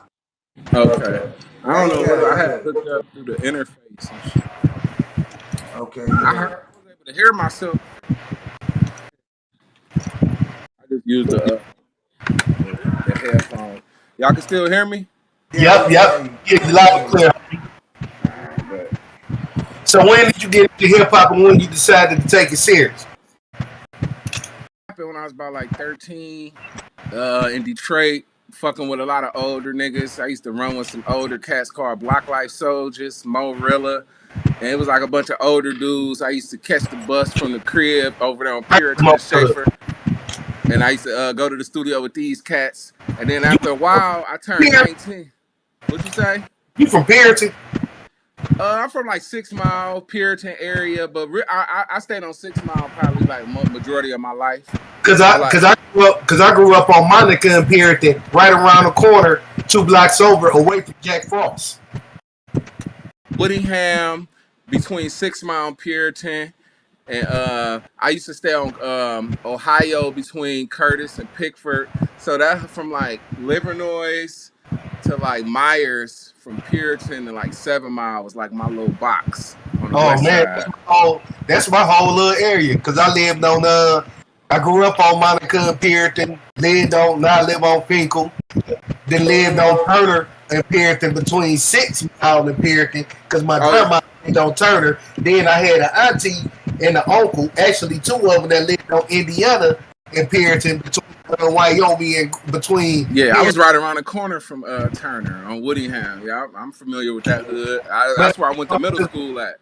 Matter of fact, I went to Post. Okay, I went to Hampton and Halley and Bagley. Yeah, I went to Fitzgerald, Post, then Central, then Southwest homeboy. He just moved from the hood from Southwest, from over off Waldo Martin. I ain't gonna say his name now since I'm saying where he's staying at, but he moved over there to Monica, over by Tyron, right there. Cause we just ate at that Olympia Cody Island right there on Livernois and Tyron the other day and shit. Oh, I know exactly what Cody Island you talking about. And then when I got about 19, that's when I kind of started taking it serious, man. I end up my cousin got killed in a triple homicide on Prairie Street. Damn. Yeah, on Prairie and 7 Mile. Damn. His name was Bay. He went to Mumford. But like after he graduated a little bit, he ended up getting murdered, and I ended up moving to Royal Oak. And then I hit the 4 digit and bought me a studio. I told my brother and them, I'm like, yeah, nigga, I'm about to play the lotto and hit and go buy me a studio, because I was working and that bills was eating up all my money. So I ended up motherfucking playing. I was playing 2K one day and I seen my stats, and then I played this number 1194. Nigga, I hit the fucking 4 digits straight. And nigga, I went to bought me a little studio set up in the house, set that shit up. And then I just started like doing my journey when it came to like engineering and doing my own rap thing. And that's when I kind of got my vision of who I was. And ever since then, man, I just been like, going hard. That's what's up. So who's some of the artists you work with in Detroit? For Detroit, man, I worked with a let's see, man, like pop right now. You know, I'm a producer as well, so I'm working. I just work with Eno and Baby Money. I got a track with Eno and Baby Money finna come out, and I also work with Knowledge. I just produced a whole album for an artist named Knowledge. He from Detroit, and me and him got a lot of songs together. He was just over here the other day. He did a couple joints on the album. It ain't out yet. It should be dropping this fall. And I work with a lot of artists that's don't really have a name, because I moved to LA when I was 24, and I was in LA 7 years, and then I moved back to Detroit in 2020. So when I was in LA, I kind of lost touch with a lot of niggas that I was doing music with. A lot of niggas stopped doing music. And I ended up going to music school out there. So I work with a lot of different artists out in LA. But and a lot of niggas, when I moved, a lot of niggas didn't really want to fuck with me, man. I don't know if it was because I left, but like I just started growing in music and started taking it real serious. So a lot of niggas I knew was still kind of like in between it being a hobby and still doing it. So a lot of cats just kind of like, stopped working.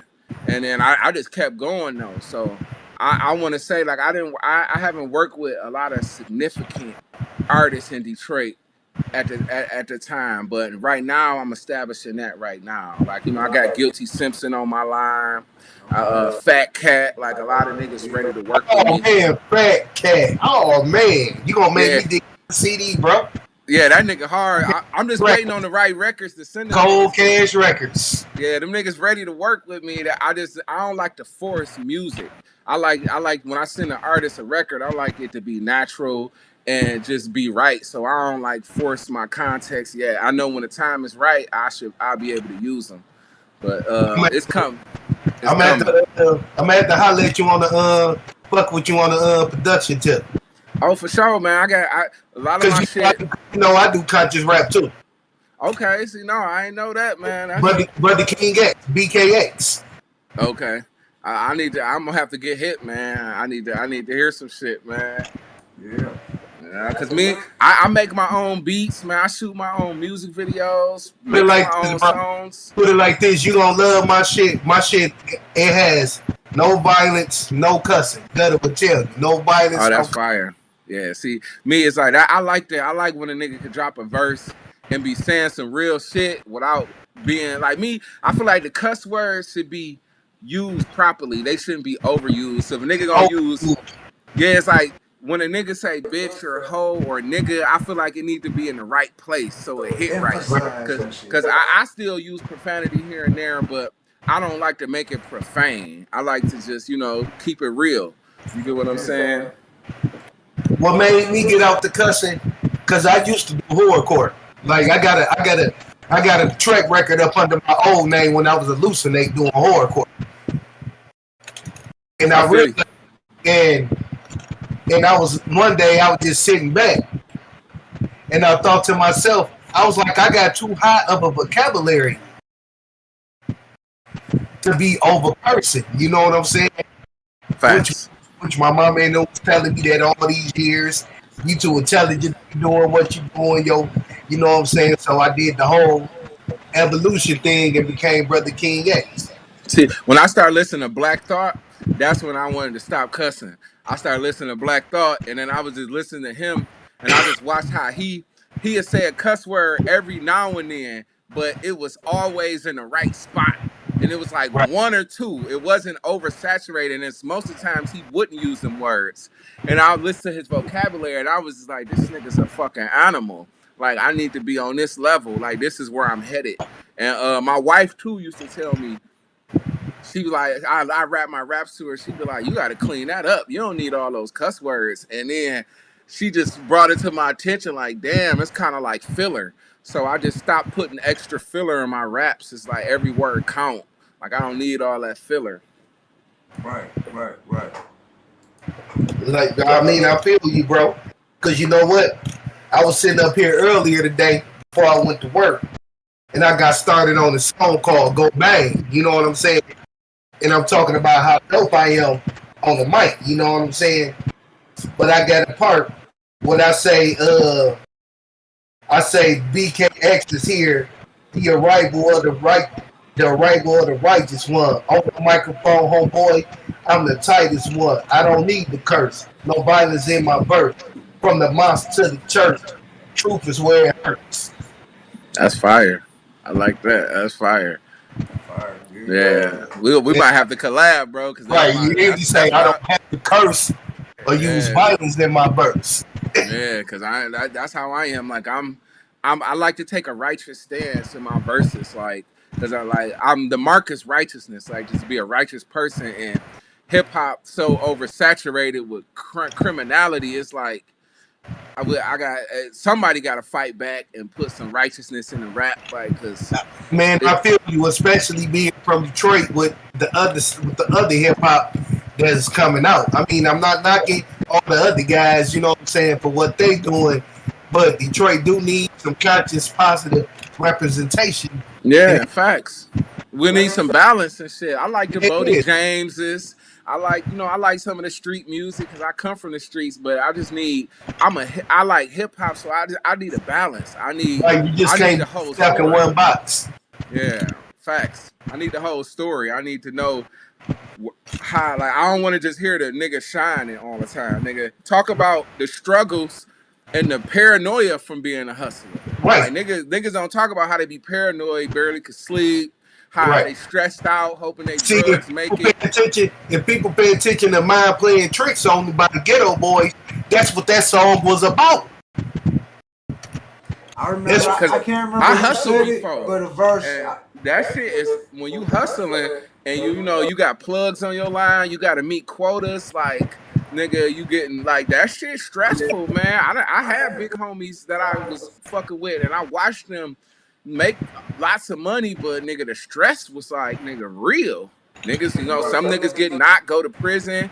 It be niggas you love in there for life, nigga. Might caught a body or got caught with some shit. I mean, the joint, you know what I'm saying? I was in that gang shit back in the 90s in Southwest doing that dumb shit. You know, that's when in Southwest, there was like gangland back in the 90s and shit. It was like all the Chicago gangs was coming around. And we was our crew on Carson and Pitt over there. Shout out to Al Wasan if you watching this. Al Wizzy's right there off Carson and Vernon, Springwells. That was our neighborhood, but there was a gang called the Young Guns, which ended up being a rap group in Detroit. But we formed to try to stop the Chicago gangs from coming in, but it didn't work. You know what I'm saying? Because I mean the GDs and like the other gangs on the west side, the east side, that was different and shit. All that it was. The Southwest, you had the Southwest another world, man. Low key, Southwest like another world from other parts of Detroit. Like they got their own shit. You got the Mexicans there, and then it's mixed. You got blacks, you got whites, and it's like it's Airborne right next door. You know what city I live in, which is my second home, where I got people at that remind me of a big ass Southwest Detroit. What's that? San Francisco. San Francisco. I swear, bro, my mom's block, 21st Street, you know what I'm saying? Because on my dad's side, they Mexicans or whatever, you know what I'm saying? And when I go on the block, you know what I'm saying, it's me and my big brother, you know what I'm saying? It's Mexicans on the block, a couple of Asians, you know what I'm saying? Filipinos, you know what I'm saying? We all sitting on one porch, just sitting back, just kicking. Yeah, San Francisco multicultural. It's like LA too. Like I lived in LA 7 years, so it's like a lot of I ain't gonna lie, the Mexican niggas was supporting me the most. Like Mexican niggas was fucking with my music. They was buying my shit out there. Like them niggas was cool as hell, man. Was there anybody in LA? Like, anyone in LA you fucked with that we might know? Man, I just did a track with for my new album dropping this fall with Picasso. He from Campanella Park. He from Compton. He like on the come up. He fuck with Jay Worthy. He been on like tour with Jay Worthy, and he pretty known out there.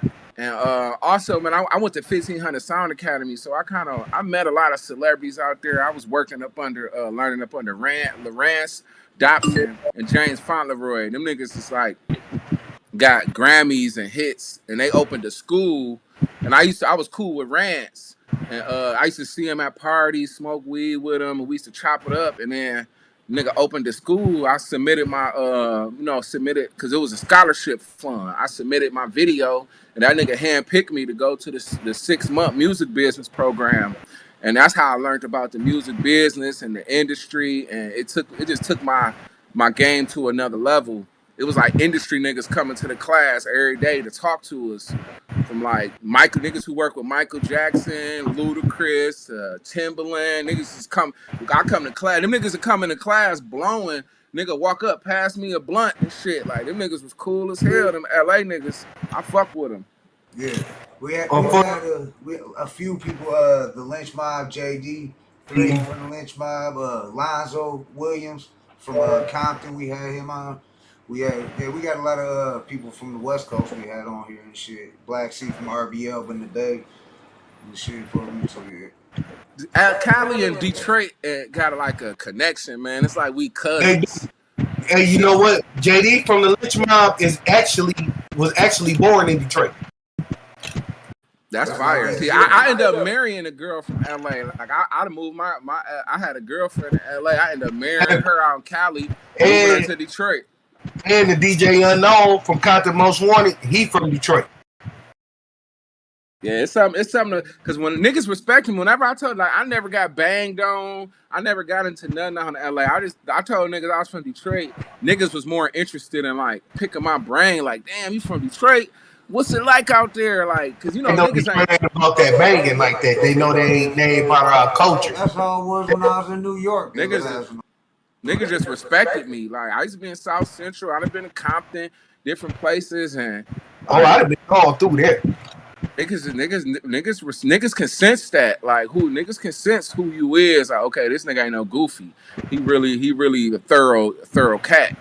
And well, you know what? One day I was in Compton when I went to San Francisco. We went down to LA to see some of the other people, right?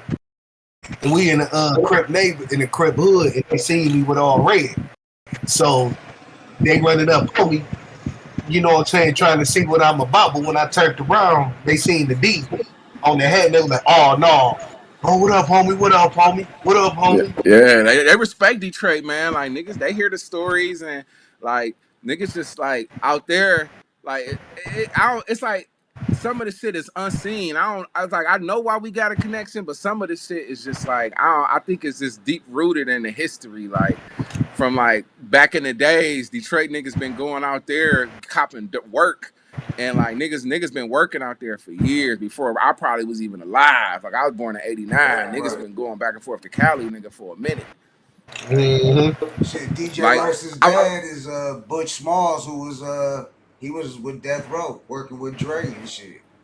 I think about that story when Tony Yayo said about Eminem when Suge Knight came up to the studio. Was like you killed Suge Knight. And then M came out there like, I don't give a fuck, man.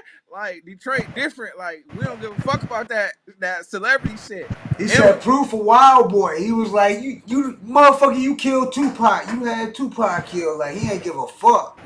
Like niggas, we don't care about the politics shit. We men. So it's like we could like I used to bump into celebrities out there and be kicking it with niggas, bro. Like I didn't act like a groupie. Like that's why niggas fuck with me. I be talking to ASAP Rocky, nigga, talking to all types of niggas, man. Like just kicking it with them.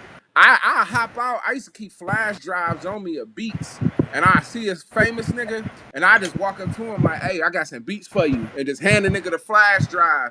Nigga be looking at me crazy as hell, and I tell him who I am, and be gone. I met Kanye West when I was out there and shit, working on music video set. He was actually the coolest celebrity I fucking met. Kanye was like, he was thorough. He kicked it with me, and just was like a real nigga. A lot of them niggas like T.I. I met T.I. in the airport. DJ Mustard, them niggas was like divas, like acting like divas and shit. They kind of stand off. And niggas be scared too, cause you know niggas don't know who I am, so I get it.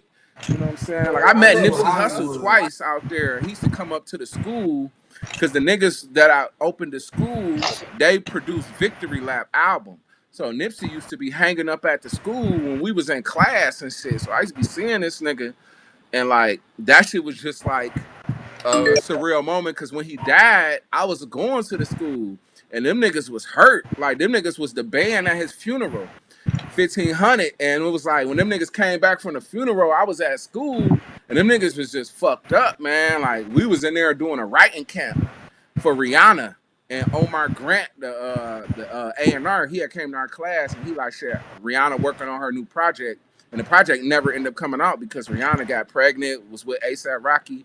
So we wrote a bunch of songs and we pitched it to him. And then Nipsey died. And then we went back to school, man. It was just like a eerie vibe in the school. Niggas was just like fucked up off that shit.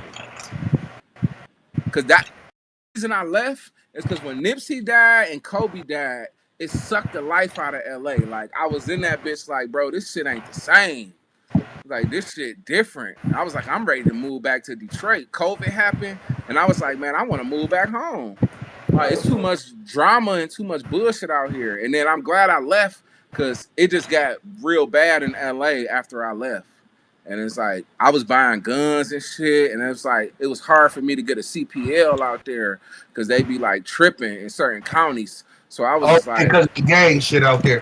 Yeah, like you gotta have like a fucking meeting with the they give them out at their own discretion. They want you to kind of be like a celebrity, be a jeweler or something. Like in Michigan, you could just go apply for it and they'll give you your shit. Yeah, as long as you ain't got a felony or you ain't been in a psych ward, you good. They get your shit, and they really going against the niggas in California rights. They really violating their constitutional rights out there, cause nigga, they supposed to be able to carry. It's like they shouldn't be picking and choosing who get to carry, cause nigga, we all got that right. Like that too. New York's strict as fuck with their gun laws. New York got a case. They got a case with the Supreme Court though that's they losing right now. So they gonna end up having to start issuing people them CPLs, and they trying to come up with gun-free zones out there because it's like they getting sued. There's a lot of people who with money is suing the state of New York because it's like they supposed to be able to have that shit. That shit unfair. Christopher Joy, he down there in Arizona from Staten Island. He's talking about Arizona. We all know Arizona you can carry like a motherfucker. Yeah, they probably got constitutional carry out there. You gotta carry. Arizona, wow, that shit like the Wild Wild West, man. For real. Them police in Arizona fucking crazy. Man, they shoot a black nigga or a white nigga. They don't give a fuck. Like I done seen black niggas get shot. I done seen white boys get shot just for like unrighteously by the police. Like that's one place where a senator or a mayor or some shit that got shot there, that went viral like on YouTube. It was somebody in office that was giving a speech and dude just walked right up in there, pulled the strap, and blasted her down in Arizona. Maybe Christopher Jordan in the chat can let me know and shit that who that was. Yeah, I know it was in Arizona though, but I don't know if it was a congresswoman or a mayor, something like that. Hey, but you is right about that when what they say about Detroit, because I swear, every time I talk to my big bro from the Bay, man, something wrong with you guys out there in Detroit.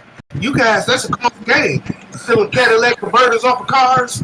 That's how we was raised, bro. Like we raised, it was like we from the bottom of the bottom. Right, he's like, I'm still a being a scrapper is the main job. Like that's the biggest job in Detroit, dog. Is scrapping. Like that's the #1 job, dog. Anybody, all you need is a truck. Because I swear, when I was doing horrorcore and I'd be touring, and I'd be going to other cities and states, and I'd be telling them about Detroit, they swear up and down, I'd be cracking jokes. You know what I'm saying? I'm like, no, I'm telling you. Hey, you gotta think about how we was raised, bro. Like, think of how cold the winters is. We ain't got no transportation system, ain't no subway. Nigga, you at the bus stop cold, you gotta be tough in this bitch. This shit breed tough people. Man, just off the rip. I just seen, bro, when I was like 6-7 years old, bro, I done seen the motherfucker, this like in 80s, I seen the motherfucker rob the bank when it was when the Comerica, when Bank of when NBD then before it was Comerica was on the boulevard in Grand River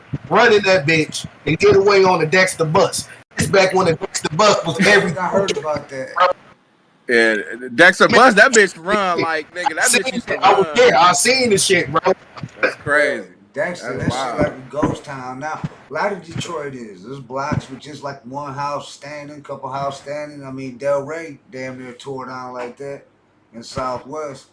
But we got squatter rights. So, I mean, I guess that's looking out for the homeless people by not boot. They can't kick them right out them bandos, you know what I'm saying?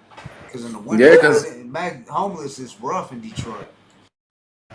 Niggas in LA, niggas could be homeless. This shit like sunshine. It's like no rain. In Detroit, you can't be homeless, man. You a Hell no, you can't be homeless in Detroit. Nurse, he told me niggas be coming in there with the frostbite. Niggas be almost freezing to death. I never thought about shit like that, but she like, nigga, I got so many patients that have frostbite in the wintertime, like, and it's just cause they on the street. That shit ain't no joke. No, it ain't. So it's like tough in Detroit, it just breeds toughness, and I like that. I don't give a fuck. That's why niggas in Detroit. I feel like niggas say, oh, if you could survive in New York or LA, you can survive anywhere. I feel like if you could survive in Detroit, you could survive anywhere, because it's not about the money and the cost of living. It's about the mentality. Like our mentality is like we didn't been through the fucking ringer, so it's like, nigga, you tell me I go to LA, nigga, that shit was beautiful. Yeah, it was more expensive, but I'm like, nigga, I'm a hustler. Nigga, I'm fucking in sunshine. It's like mountains, Hollywood right down the street, weed legal, I'm blowing weed, I'm fucking with hoes. Like, nigga, that shit was a vacation. Like, I ended up going to school, music school for free. Like, and I kind of established myself out there. I went out there with one of my older cousins that was a hustler. So like I started off like hustling with him, and then I kind of like separated from him to do my own thing, because I kind of outgrew what we had going on, and I started doing my own thing and just took it from there. That's what's up. Yeah, you ain't the first one to say that though. We just had a guest recently, not that wasn't from Detroit, a legend. I want to say it was either Cuban Link or Brother Marquise. It was a legend, but they said that if you can make it in Detroit, you can make it anywhere. You know what I'm saying? Fucking like. Respect Detroit. And like JD said for the lynch mob, when he came to Detroit, he was like, I don't want to see downtown. I don't want to see all that shit. Take me to the hood. Take me to the project. Take me to my people. Because my Cali niggas, I got a couple Cali homeboys. They can't wait to come here, nigga. I got a homeboy. He like, nigga, I can't wait to come to Detroit. Like, he want to just feel the city. I got a producer out in Miami, a white boy I be working with. This nigga like, man, I want to fucking come to Detroit. Like, because a lot of people talk bad about Detroit, but it's mostly people who never been. If you been here, you will be like, it's different. Because I just seen a post on Instagram where they was asking these people what was the worst city, and all the people was saying Detroit, and then he asked them how they been there, and they was like, no. So I was just like, bro, like, you can't say Detroit the worst city and you ain't never been there, when it's like fuck. Like, I think about Tallahassee, Florida. It's some fucked up cities. Baton Rouge, that ain't fucking with Detroit. That ain't really got nothing in it. So it's like Detroit just got like a bad rep at times, but it's from the outside looking in. Because it's like my wife, she from LA, and she enjoyed Detroit. She fuck with Detroit, and she from Santa Monica, LA. Yeah. No, shit, my big brother from Frisco, my people in the Bay, they love Detroit, cause all my big brother talking about, look, bro, when I get back down there, hey, we going to Coney Island, little bro. That's all he talk about. That's dope. That's all he talk about. Dope. Yeah, cause once you come here, you get to feel the city. You get to get a perspective of your own, and it's like when my homeboy, he from Orange County. When he fly out here, I can't wait to show him the city. Like, I'm like, we won't work. His name Afiel. We did an album together. It's on all streaming platforms. It's called Seeds from Soil, and we gonna do a follow-up album. He gonna fly out here and we gonna just work. But I can't wait to show him the city, man. He gonna love it. I'm comfortable here. I feel safer here than LA. I get to carry my guns. I stay strapped, nigga. I got AKs, motherfucking 9 mils. I keep 40 on me. Rolling with the motherfucking strap on the side of me. Yeah, like I be comfortable in the city. Like this is where I'm from, and I feel like we living in a pivotal time in America. It's like the end time, so I feel I'd rather be home. If like I like nigga, the power we could have a blackout in America for a whole week, nigga. Like it's so unstable right now. You don't know what could happen. So me, I'd rather be home in the terrain I know versus being out there. Cause LA smoke and mirrors. It's like you got Mexicans, Armenians, you got whites, you got Asians, you got Salvadorians, you got Samoans, Cambodian people. Yeah. Like you could get robbed by any one of these. Any of them. So it's like you don't know. You can't judge a book by its cover. Here in Detroit, you could kind of read the room a little better. Out there, it's harder to read the room because you don't know who the fuck on some bullshit. Because it's too many nationalities. Right. And then LA, you liable to get robbed by a train. Like it can happen. Real talk. It literally could happen. And it's like the robberies and, you know, from with COVID, all that shit went up, man. From after that CARES Act stopped, nigga, the robberies, all that shit went up. And it's like, I just had a daughter.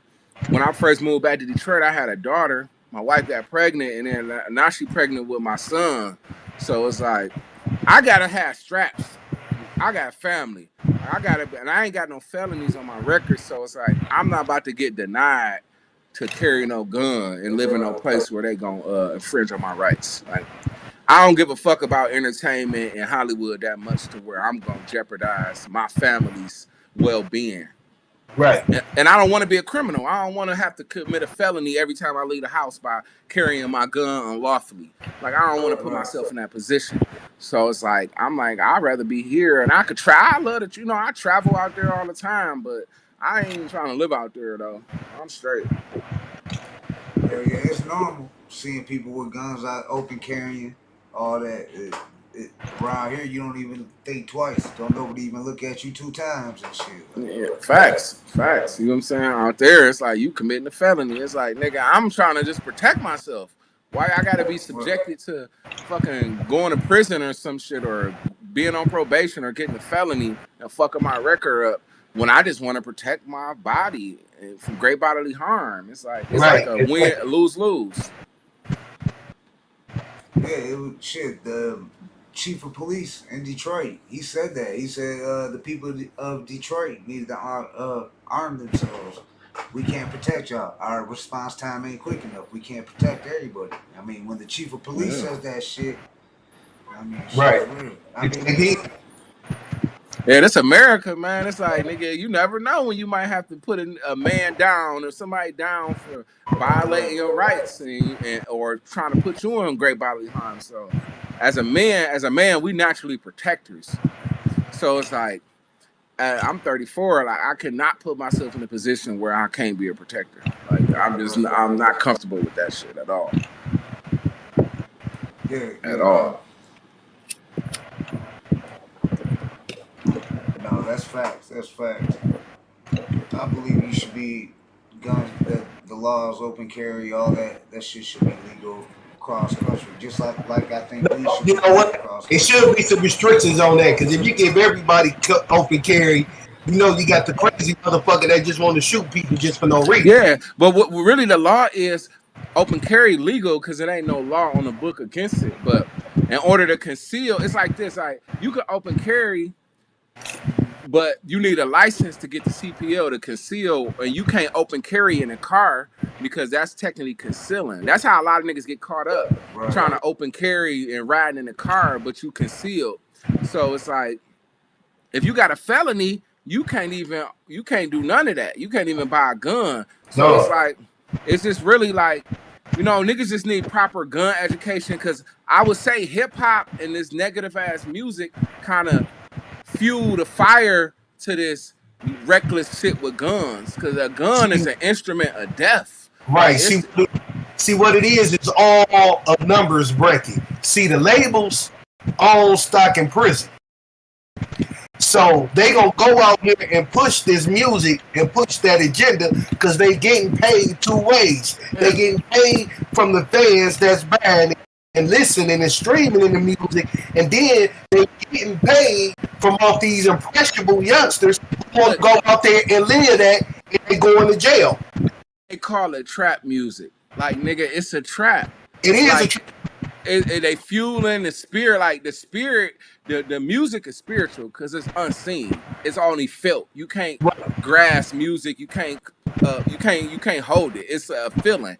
So they give you that feeling, low chakra feeling, and that shit fuel a low vibrational person. Yeah, it does. It's like once you don't have, and then if you don't have the word of God, you don't know nothing about God, then you just moving off your own flesh and your own emotions.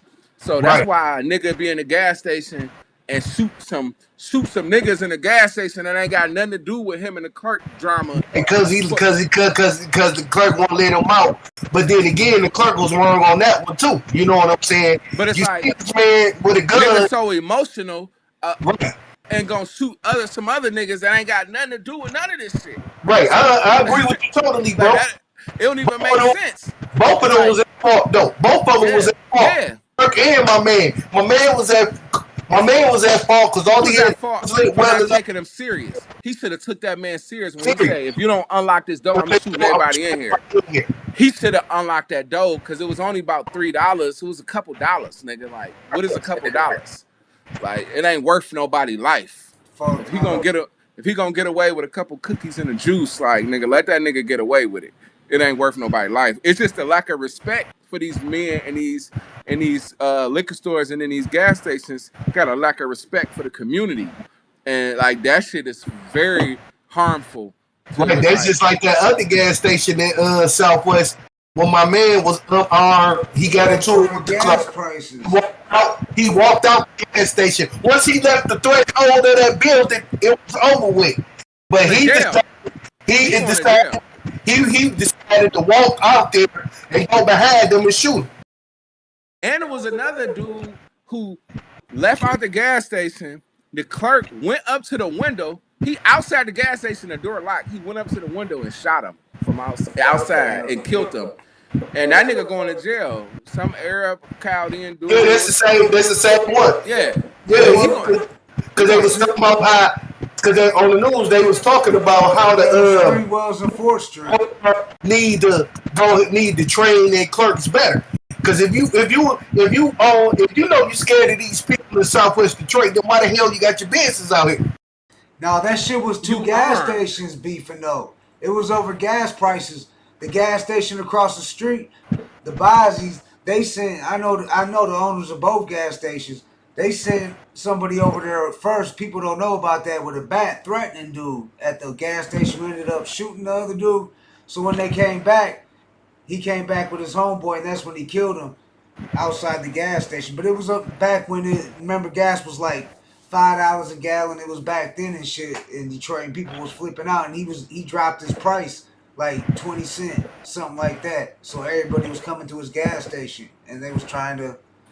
Like, that's business, man. Like, you can't be mad at the gas station for dropping their price, nigga. Business is war. Nigga, drop your shit, nigga. Right. 22 cents. Right. Like it is what it is. Like you can't say, oh, I feel like I was in great bodily harm and the door locked and you got a gun. Like that ain't gonna work in the court of law. Like your life wasn't in danger. Yeah, I think he ended up getting killed when he got out of the county. That dude, but he wasn't locked up. He got out, and I think he ended up getting killed too and shit. That's some whole other shit. Yeah, that shit wild. Yeah, but that's the problem though. These gas station owners, these store owners, they want to have businesses in black communities, but they're all afraid of us. Yeah. And don't know how to deal with us. I ain't gonna lie. When I go to these gas stations and liquor stores, like I don't respect the work. Like I respect the business and the people, but it ain't no like you in the hood all day just selling shit. Like it's boring as hell. Like you selling to not your community. Like I don't really respect it on a level where it's like, I like nigga, you work for me. I go in there like, nigga, if I see them even disrespecting somebody, I'm checking them niggas. Like, bro, treat these people with respect. Cause we putting your kids through college, we paying your bills. And it's like, this work is not honorable. Nigga, you a store clerk. Nigga, this shit is X and O's. Like, this ain't nothing exciting. You know what I tell the Arab store owners all the time, bro? Every time I come in their store, they be like, Assalamu alaikum, but then turn around trying to sell somebody a porn. So I be like, hold on, bro. How you gonna come up to me and address me in the words of our native tongue saying Assalamu alaikum, a fellow Muslim, but you sitting up here trying to sell me some porn. You trying to sell me cigarettes. You trying to sell me porn. You trying to sell me liquor. Cause they don't give a fuck about a nigga.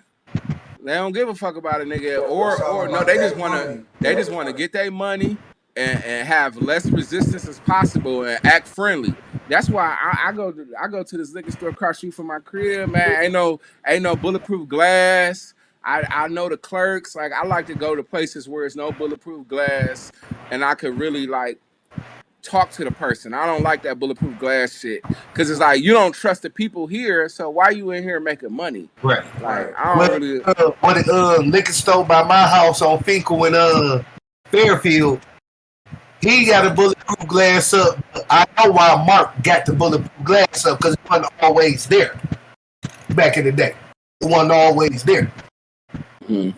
But as time went up and the area got crazier and crazier, that's when he put it up. You know what I'm saying?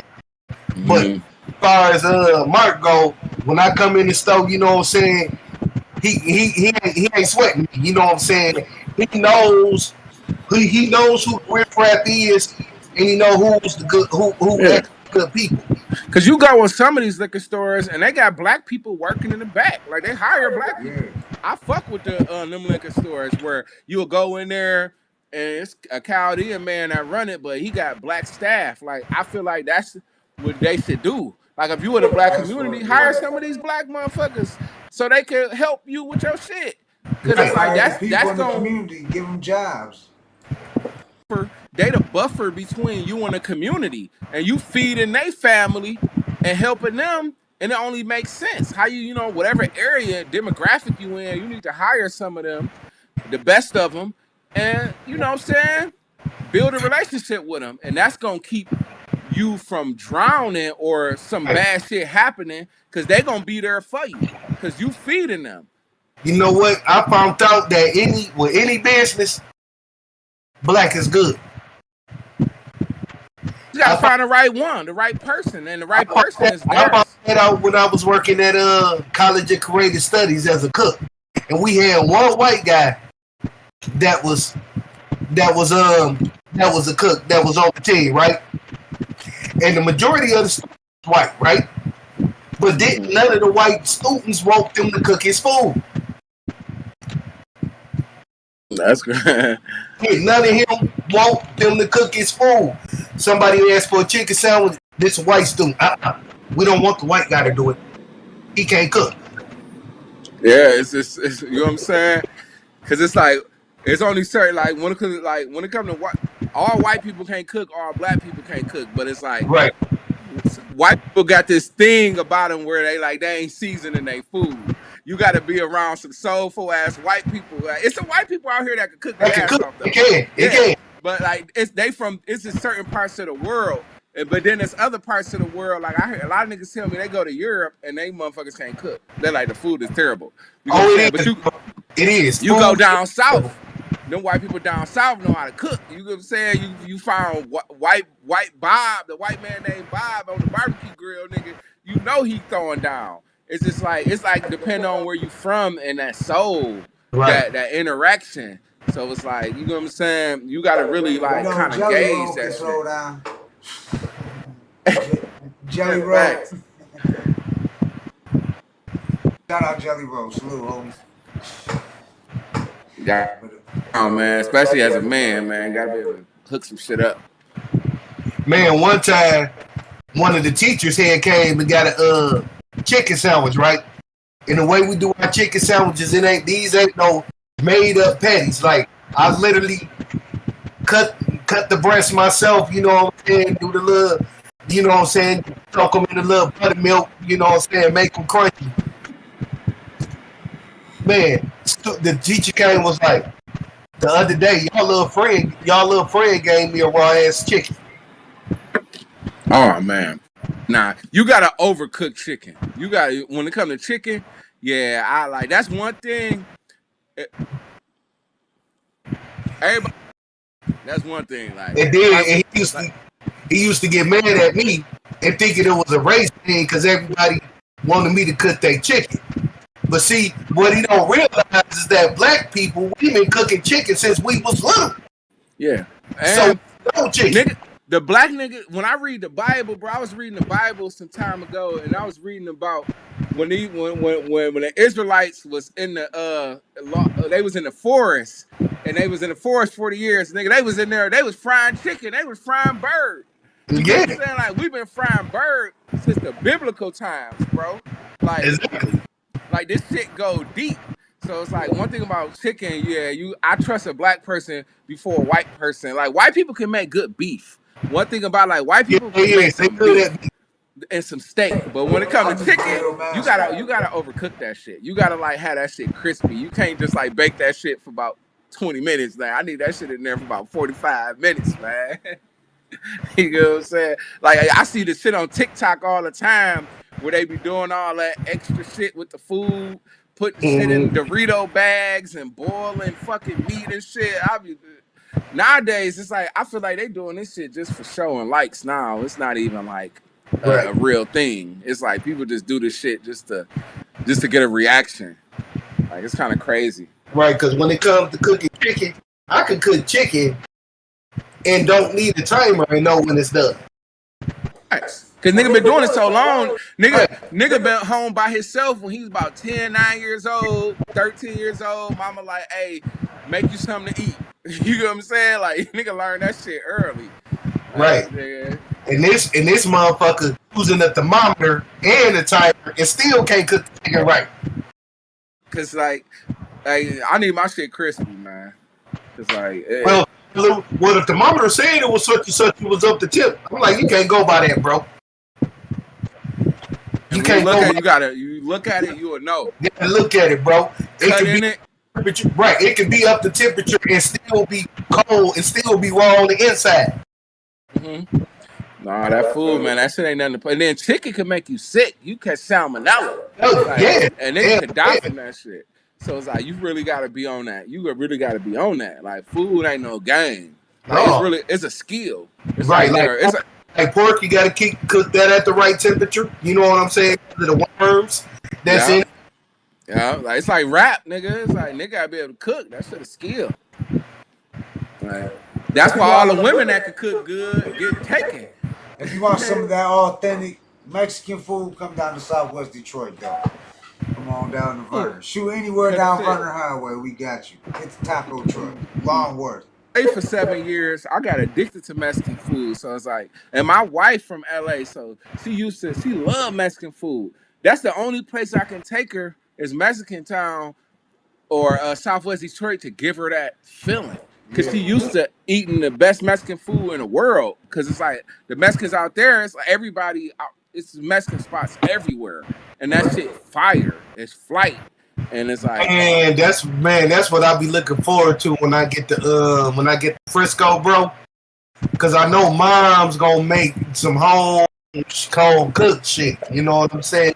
Mainly them flautas. Ooh, that rice. Oh man, that be on point. Our Mexican coworkers used to bring their mama food to work, nigga. When I worked at this restaurant, nigga, I used to be fucking that shit up. And the Salvadorian folks, they make good food too, man. Yeah. I had a Salvadorian cook used to make fucking he used to make what's that? He used to make the avocado season. Yeah, guacamole.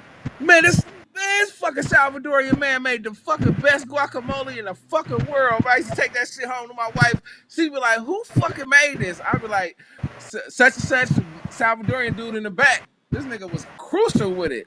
We used to beg him to make that shit every day, man. That shit was so good. Man, bro, it was this Mexican restaurant burrito spot I go to in Frisco. on Mission Street, right around the corner from mom's house. Man, you go this man. It's a couple of joints, but my favorite is the one across the street from the little Stone Cold Creamery. You know what I'm saying? Man, that boy, when I say burritos, man, that mother like this. You can't go wrong with the food. You just can't go wrong with it. It's like all that shit good. All No that matter shit how good. you put it together. Yeah, that's. I had a Mexican girl that worked with me named Amy. She used to bring shit to work, boy. That shit used to be good as fuck.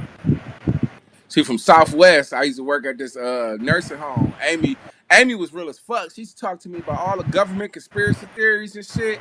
She used to be like, yeah, these motherfuckers sick, ghosts. She'd be kicking it with me. I used to be like, dog, you real as fuck, dog. Like, I wouldn't even knew she was that real and shit. Like, she's talking to me about Jesus and shit. She used to smoke crack and she like got saved and stopped smoking, and she's just like giving me her testimony, and I used to be looking at her like, damn, Amy, you deep as shit. I fuck with you. Well, you like, know, man, all the way. Ain't nothing but us. Ain't nothing but a line straight us.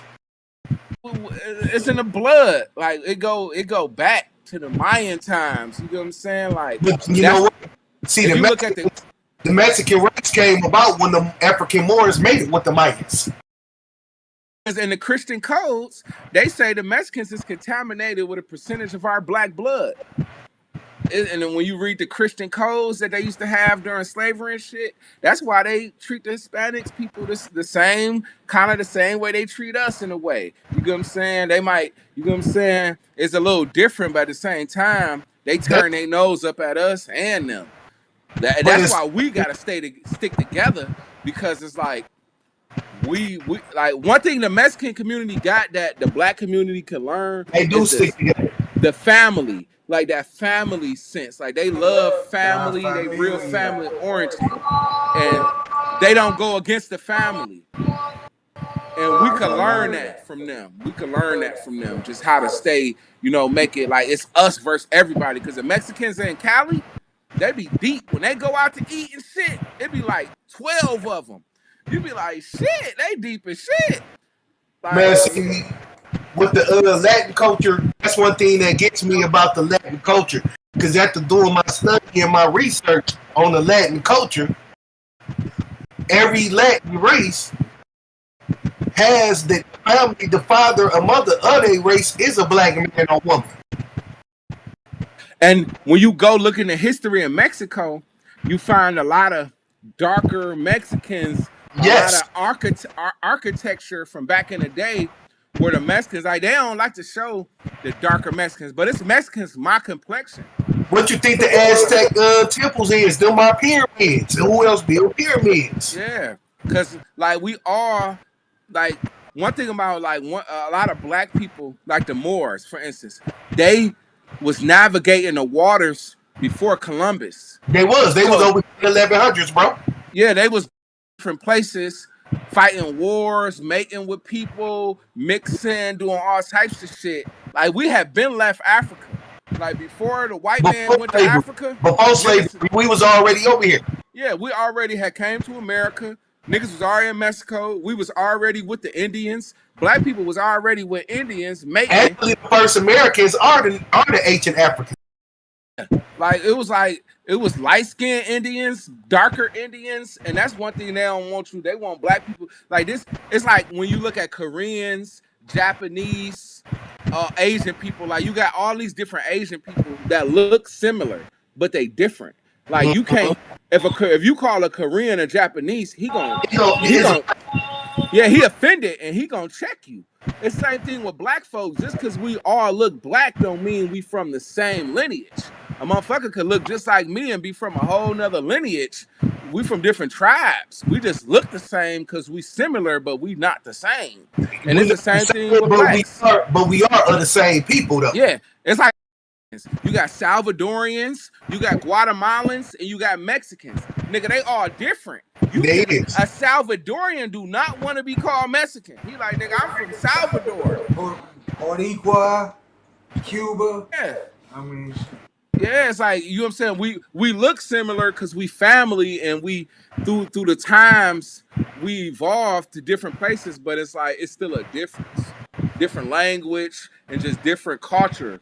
And the culture sometimes is similar, but it's the same with black folk. Like every black person, like you got people from Nigeria, like you know what I'm saying, people from the you know what? Americas, When I see, islands. when I look at our people, bro, and I did a study of them. When I looked at the black people that's in the islands, look just like us, dress just like us, eat the same. Oh yeah. Same thing in Africa. Eat the same. You know what I'm saying? Dress the same. My wife's dad is from Kingston, Jamaica. He full blown Rasta, and as I used to hang out with him a lot and just kick it with him, and like he taught me a lot. We used to be in the studio making music because he did a lot of Jamaican music, and like I just learned a lot musically from him and just like soaking up game. He used to watch Bob Marley play soccer when he was little. He used to just tell me stories and shit, and like, man, we all the same, bro. Like it's like we just different. It's just different cultures. I got a Jamaican brother in my mosque. That's part of the Nation of Islam. That's in my mosque, bro. And he tell me every day, what is that saying? You know, me and you, we're brothers. We're the brothers. He say that every time he see me. He's like, me and you, we're brothers. And me, I have a mentality like this. Like, I feel like we are brothers and sisters in the human race. Whether you white, Mexican, black, we are brothers because the spirit is what drives this flesh. So it's like all of us got spirits in us, and the spirit is a clairvoyant soul. It has no race. So at the end of the day, on this plane, we got race, but that race is really a Trojan horse to see if we get caught up in the race. Because at the end of the day, a nigga could be your family and be Mexican, be white. You could find a connection with any type of person of any race and love them like a brother. You get blood makes you related. Your actions make you family. And I have a saying: blood ain't thicker than the spirit. If me and you got the same spirit, nigga, it don't matter what race you is. Like, nigga, we fucking. I be hanging out. I got white friends that I love because they just got great spirits. You get what I'm saying? I got Mexican niggas I love because they just got great spirits. So it's like I don't really look at a race, a person, and be like, oh, you my brother because it's race. It's really like a nigga my brother because we got the same spirit, and it's like we get along and we can build. Because it's a lot of people that's black like me that I don't fuck with because they wicked, and I just don't rock with it because they spirit ain't right. So I feel like the spirit is what trump everything. Oh man, you should have, man. If you would have, you need to go back and the day you were supposed to be on, bro. Like I was on here teaching for like 3 hours, bro. And I was explaining, talking about devils, and I was saying, to me, a devil is anybody of any color that deviates. Because the devil is the father of lies, murder, evil. So if you follow his way, you a son of the devil. Like because when I think about the spirit, like we can only think of good or evil. We in this plane where it's good and evil. That's the only thing you could serve. So it's like whatever you serve, that's what you is of. So what God is you of? Either the devil or the Most High. It ain't no in between. Oh, right. Ain't no in between. Ain't no in between. Right area with that. Cause in the end time, once this shit over with and we get to the gates of heaven, nigga, it's gonna be all types of people that God accept. God ain't just accepting niggas that's black. God accepting whoever spirit want to serve him. If you gonna serve him, God like, come on, you can serve me, and God is willing to take anybody. So all this, like this black doctrine, that's one thing about this black doctrine that I don't like our people doing. Like, oh, black, and it's like black, yeah, we should uplift our people and all that, but we can't ignore. We are inherently could be evil. We are subjected to sin. We all is. Yeah, we like to act like we not sinful because we've been in slavery and we've been through a lot. But it's like our people before we were slaves, niggas was committing sin, doing evil shit. Before that shit, like evil just ain't manifest because shit. Look at Yaku. Look at Yaku, the black man who invented evil white people. Ain't that evil right there? Yeah. For a man that start trying to mutate other people and create another race. With me, like the Yakub shit, I believe some of that stuff to a certain extent because I believe God, like I believe he might have created a different strand of white folks, but I feel like white folks was already here. God put them here because like for a reason. Actually, when I was doing research, the black race is actually 76 trillion years old. Shit. Because I think about Cain, when Cain killed Abel. All right. Cain race is 36,000 years old.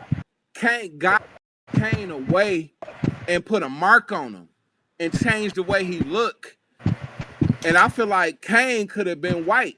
You get what I'm saying? God could have made him white to hide him from being killed. Because after he killed Abel, God sent him away and put a mark on him to change him because people was after him. So it's like I look at like a lot of people, you know, they talk down on white folks or be like, oh, white folks was invented. And it's like some of them may have been invented, but some of them was already here. Like God created white folks. Like he made some of them because it's like all of them not evil. You get what I'm saying? And some of the white folks got good spirits and they loving people. Actually, what it is, Yakub intended for all of them to be evil. But not all of them followed Yakub's teachings. I get that. See what it was. See, Yakub was a self-hating man. He was self-hating. He questioned God. He asked God. He asked his uncle, his parents, which is one of God's scientists, why man can't label man? Why a woman can't label woman? Why we can't sleep when we want to? Why we can't do this? Why we can't do that? And it was trying to explain to him it's against the natural divine order. Mm-hmm. And that's one thing what humans we gotta get in our head that we didn't create ourselves.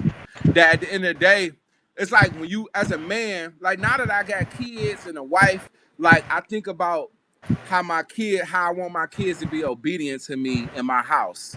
And it's like if the earth is God's house and he created it and gave us life and gave us spirits that will live eternally, the flesh gonna die because of what the fall of Adam, but the spirit live eternally. So it's like God wants us to be obedient to his word. It's a certain way he made it for us to go. And it's like us humans is like, no, we want to do this. We want to do that. And it's not at our benefit of the long term. It's like instant gratification at the moment, but it's like it's gonna destroy us. Like if we all was homosexuals, nigga, we wouldn't be able to continue life. Hell no. Like, and we ignore that shit and accept it, and they making us more sensitive to like homosexuality. They making us to where they want us to accept homosexuality, but nigga, that shit was a mental illness in the 60s and the 70s. It was, and you know what? And what's funny is one day I was at work, and it's this when they first put that law when the other country in Africa signed on for that law that if you homosexual or LGBTQ, you got to get up out the country. And his email was like, I don't understand that. That's a double standard. I'm like, what you mean is a double standard? Okay, over in Africa, the African man can have 4 wives, but a gay man can't have this one gay lover. I was like, no. She was like, that's a double standard. I'm like, no, it ain't. It's not a double standard. The simple fact is say be fruitful and multiply. 2 men can't multiply. 2 women can't multiply. Facts. And that's why they want women to be the leaders of the black community, because they know these women are easier controlled because they're the weaker vessel by nature, and they could be manipulated easier because they just the weaker vessel. God created them that way. And when God like when the scriptures say the woman need a head, it's talking about she need a covering to protect her. Because just think, if all hell broke loose in America and it was lawlessness, no woman is safe without a man. It's no such thing as an independent woman. Like, that's it out the window. Like, that's gone. All that Beyonce shit is gone. A woman need a man to protect her from being snatched. Like, because we are the stronger vessels. So it's like a lot of women ignore that shit until society fall, they're gonna get a rude awakening. Like you need a man to protect you because it's other men out here that will make you a victim, and you can't fight a man naturally. Like there's no way a woman gonna win against a man. An average woman. I don't know. I don't know. I think my mom's whipped plenty of men's ass. I said the average woman, though. I said the average woman. It's some women that's above average out here that can take a man, but the average woman, like you know what I'm saying. But just imagine a pack of men running around here doing what they want, having a way, with weapons and doing what they want. Like we savage. We savages, like we more savage than women naturally. So it's like you got women out here that can, that can get down, but at the end of the day, just the average woman ain't gonna be able to get down with us. Like that's why the sports is separated. That's why everything is separated because it's like it's just a different. It's a we the head of the household. We that's who we are, and God made us interdependent for a reason. So we can work together because we got different strengths and weaknesses. And we need the woman, like men, we need women just as much as women need us because they balance us out. They help us stay calm and they help us like love better because a woman in her soft nature, she disarm a man. And like we love that shit. Like you could yell at your woman and say some shit, and then she could come to you softly. Nigga, you'll start feeling bad and be like, damn, babe, I apologize. Like, I'm sorry. Like, just that softness. Or you can do something to somebody else. And your girl will come and tell you was wrong. And she come with that soft energy, you just be like, damn, you right, babe. Like, long as she don't come masculine, because if she come masculine, that's what they try to teach our women to be, masculine.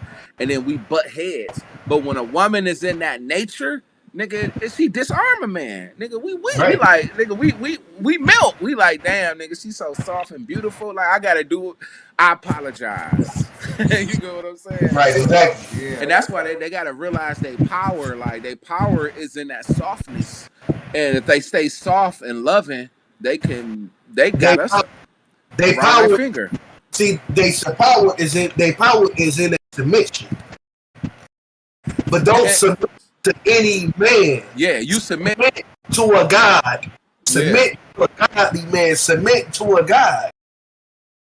Don't submit to these little. Don't submit to the little street nigga that's gonna go upside your head that's selling dope. No, you don't. You don't submit to him, and that's the problem. They submit to the wrong man.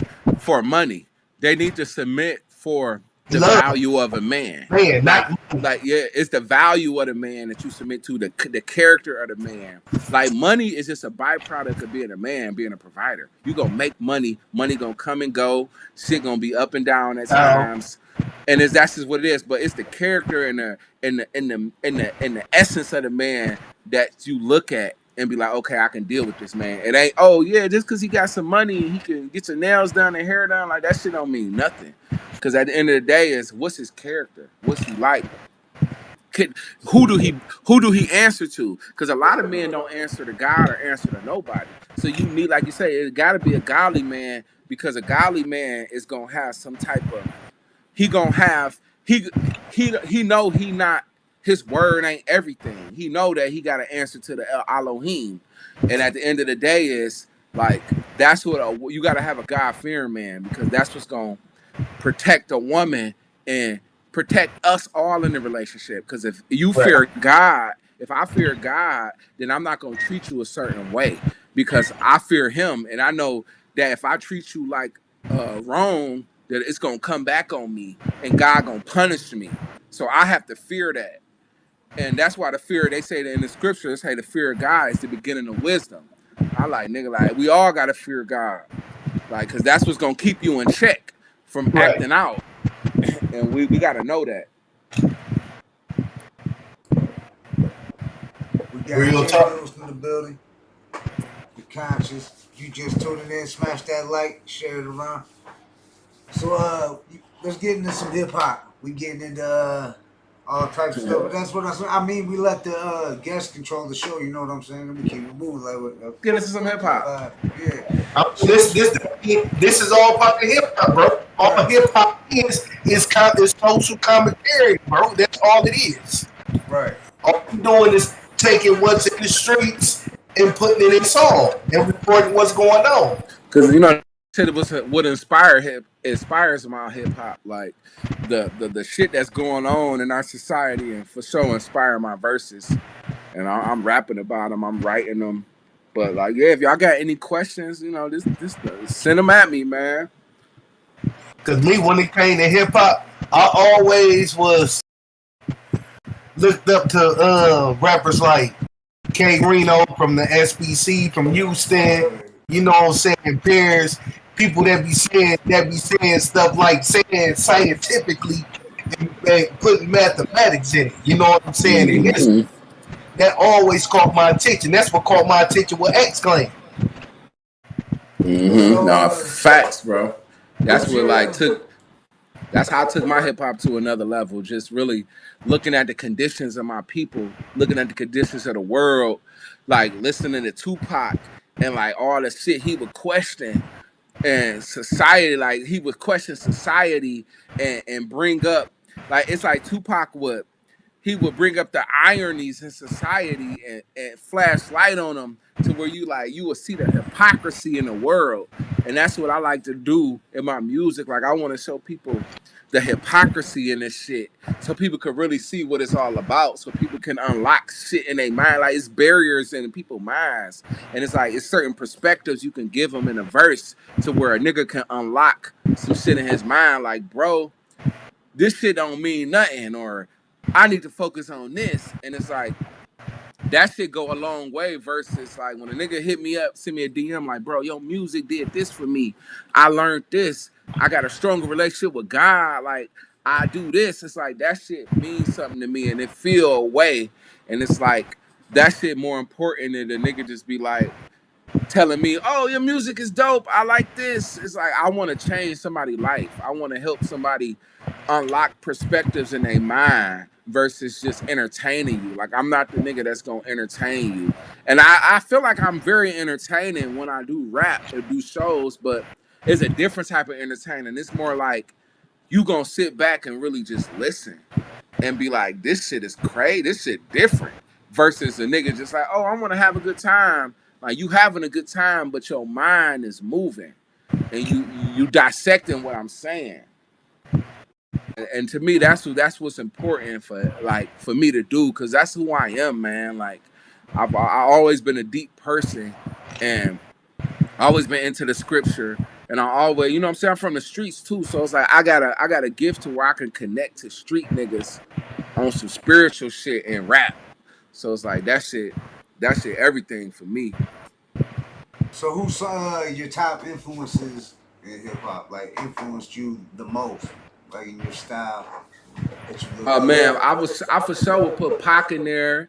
I put Jay-Z in there too, because like Jay-Z, like I used to study Jay-Z, like just like his delivery, I went to a couple of his concerts, watched him perform, and I was just like study the logistics of Jay. And I've always felt Jay was deep, but he was surface deep.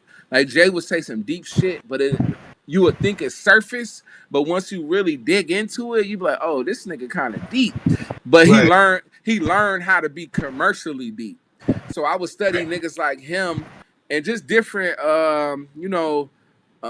let's see, I used to listen to M growing up. So like them niggas gave me the energy towards like, I want to be great. Like I want to be great. And then I found like the Lupe Fiascos. Oh yeah, he dope. And niggas like that, to where I was like, I used to argue with my homeboys when I was 19, like Lupe better than Wayne. Them niggas just be looking at me crazy. I was like, bro, y'all just don't understand. I used to get the same man. And they used to be looking at me crazy, like, what? I'd be like, bro, you just gotta listen to this nigga, and once you realize what he's saying, you'll be like, bro, this nigga is crazy with the shit. Hey, you know what, bro? Speaking of what you was just saying about you saying you love to entertain, but you want to know how your music, touch somebody, right? This is a draft of the XXL article that's gonna be on me. Okay. And it says Brother King X, BKX, is an emerging artist who just released a new single that is sure to turn heads. The song The Top is powerful, uplifting track that speaks the power of faith and perseverance. BKX lyrics are filled with wisdom and insight, and his delivery is passionate and inspiring. That's them strong words right there, B. It gets better. The song starts off with BKX proclaiming that he has been blessed with the gift of words and that he must use them to share the light of darkness of the world. He speaks of his ambition to be the greatest. He has a faith, a God to guide him. He also speaks of investing in himself and his people and using his music to fight evil. Yeah, that's fire. And that's exactly what I'm here to do, bro. Like expose evil and like expose the works of evil, the evils of like my new album I'm dropping in the fall. It's called Industry, but it's with an E. It's ENDUSTRY, and I'm just I'm on there rap. I'm working with a producer out in Miami, Sample Base. He produced the whole album, and it's kind of like my first album. I'm letting another producer produce because I usually produce shit myself, and I'm just on there talking about the industry, man, and just talking about like my experiences because I done been in front of Lenny S, Rock Nation. I done rap for certain niggas, and I done been in rooms and seen weird ass shit. You know what I'm saying? And I done felt the vibes from this shit, from the industry, being out in LA and California and Hollywood. So it's like I'm pulling the plug on this shit. Like I'm not faking the music. I'm here to expose this shit. So I'm on there talking crazy, man. Just like, and bro, I feel you because when I was out there like doing them shows and tours, I used to get invited to so many after parties and industry parties, and I'm like, oh no, I'm good on that, homeboy.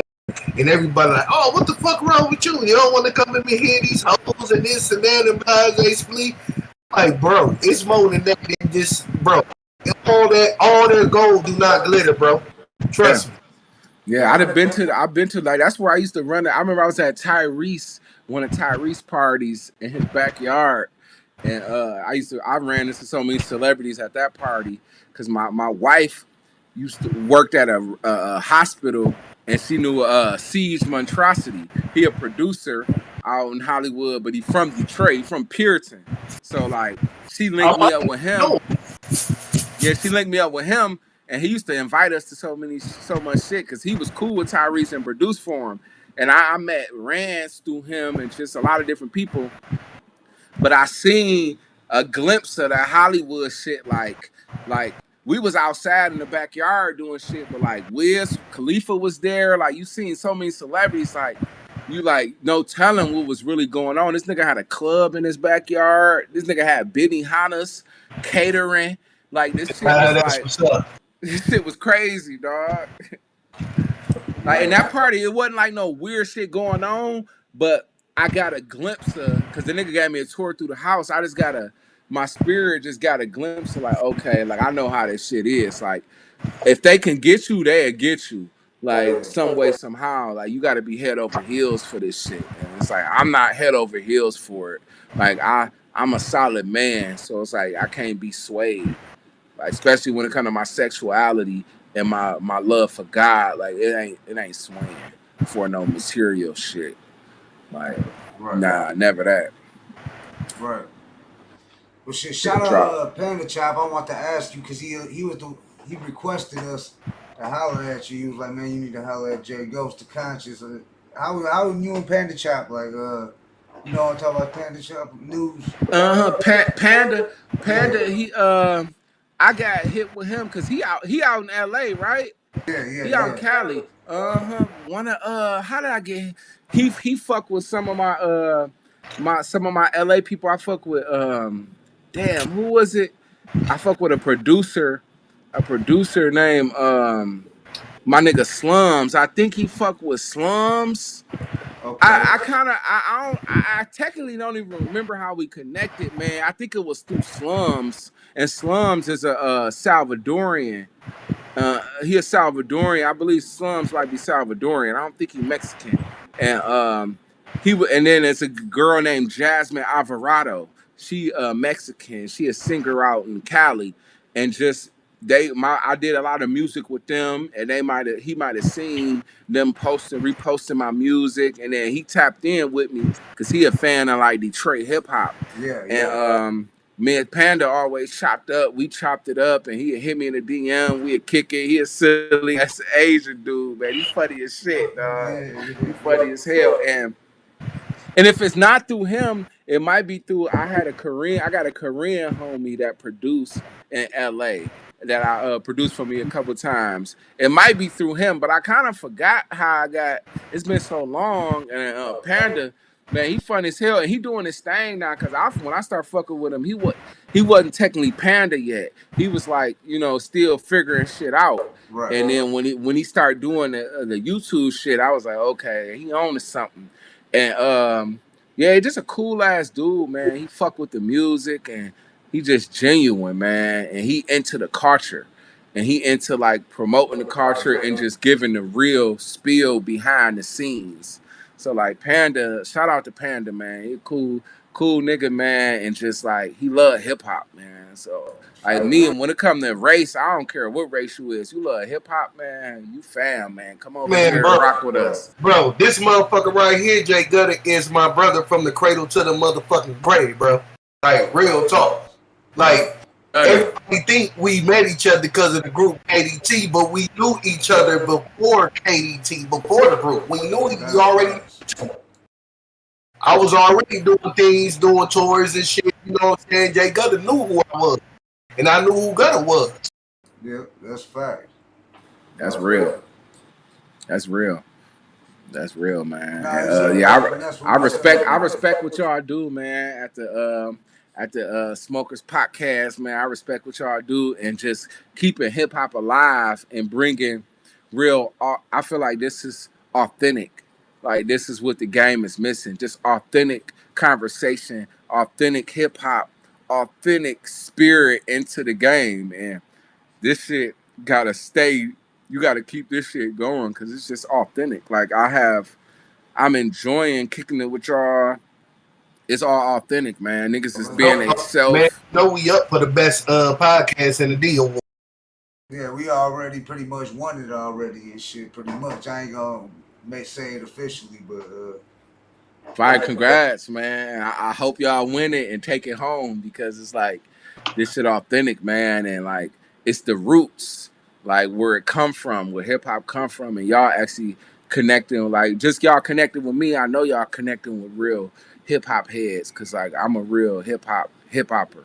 So like, man, I appreciate it, man. Y'all tapping in. Connected, man. We so deeply rooted in hip hop, bro.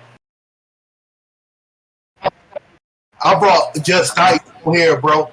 I brought Just Ice, East Coast legend on. That's wild. Awesome, Dre. Man, I done got a line. We done got a lines on Williams on here. Black C from RBL Posse. Big V, Happy Roots. Gangsta Nip from Rap A Lot. My man from the Fifth Ward Boys. Dan there, everybody from the Lynch Mob almost. Brother Mark. That's fire. Yeah, that's fire. Keys, 2 Live Crew. Shit, I brought him to Detroit and shit, and he rocked the show out here in Southwest. Fire. Yeah. Shout out my nigga. Yeah. So what's funny about Brother Marquise is that I knew Brother Marquise since I was a kid. Since I was like 15, 16. Because when we had him on, he was like, you should be a street team nigga. Used to hold up the posters and the flyers. I remember you. That's dope. That's dope. See, yeah, that's what it's about. I was like 16, 17. Yeah. Shit, I take this hip hop shit serious. Like I'm in my home studio right now, man, where I do all the shit. Like I do this shit like for a living. Like nigga, this shit not no game for me. It's like nigga, I come in this bitch, make songs, produce songs, produce for other artists. It's like it's a lifestyle for me. Like I do it, even if I wasn't establishing myself as an artist, nigga, I'd still be making music and producing and doing this shit. Like I love this shit. So Like, how can people get at you if they trying to work? and hit me up on Instagram, J Ghost the Conscious, JGHOST the THE Conscious, and shit, just DM me, or you know what I'm saying, or you can hit me up on you can email me, but it's better to just hit me up on Instagram. And if you ain't got Instagram, then shit, you could just email me at jghostmusic@gmail. And like I work with R&B artists, hip hop, trap. I make trap. I make all types of beats, and you know I work with any like me. I do conscious rap, but I work with street niggas. I work with all types of artists because I don't judge niggas. Like me, I'm an artist, so I know how to service artists. I shoot music videos. Um, I mix and master niggas' music, and I've been producing like 10 years, and I've been engineering for probably about like 15 years. So I'm in a like now I'm like very seasoned and know what I'm doing with this shit. And you know, I just want artists to be serious when they hit me up and contact me and just respect the craft, because it's no as long as I've been doing, there's no telling where a nigga be a year from now. Like I done planted a lot of seeds, and I feel like shit gonna be sprouting up. Shit already sprouting up, and it could be shit could pop tomorrow. I could be producing a song for the biggest rapper in the world, like, cause it's like I got the potential. And I didn't always start off as a producer. I never planned to be a producer. Like I was wanting to rap. When I moved to LA, I started producing at 24 because I ain't had no beats. I was like, fuck, nigga. A lot of my Detroit producers was through other niggas that I knew, and I really couldn't get I couldn't get to them niggas. So I had to learn how to do this shit on my own.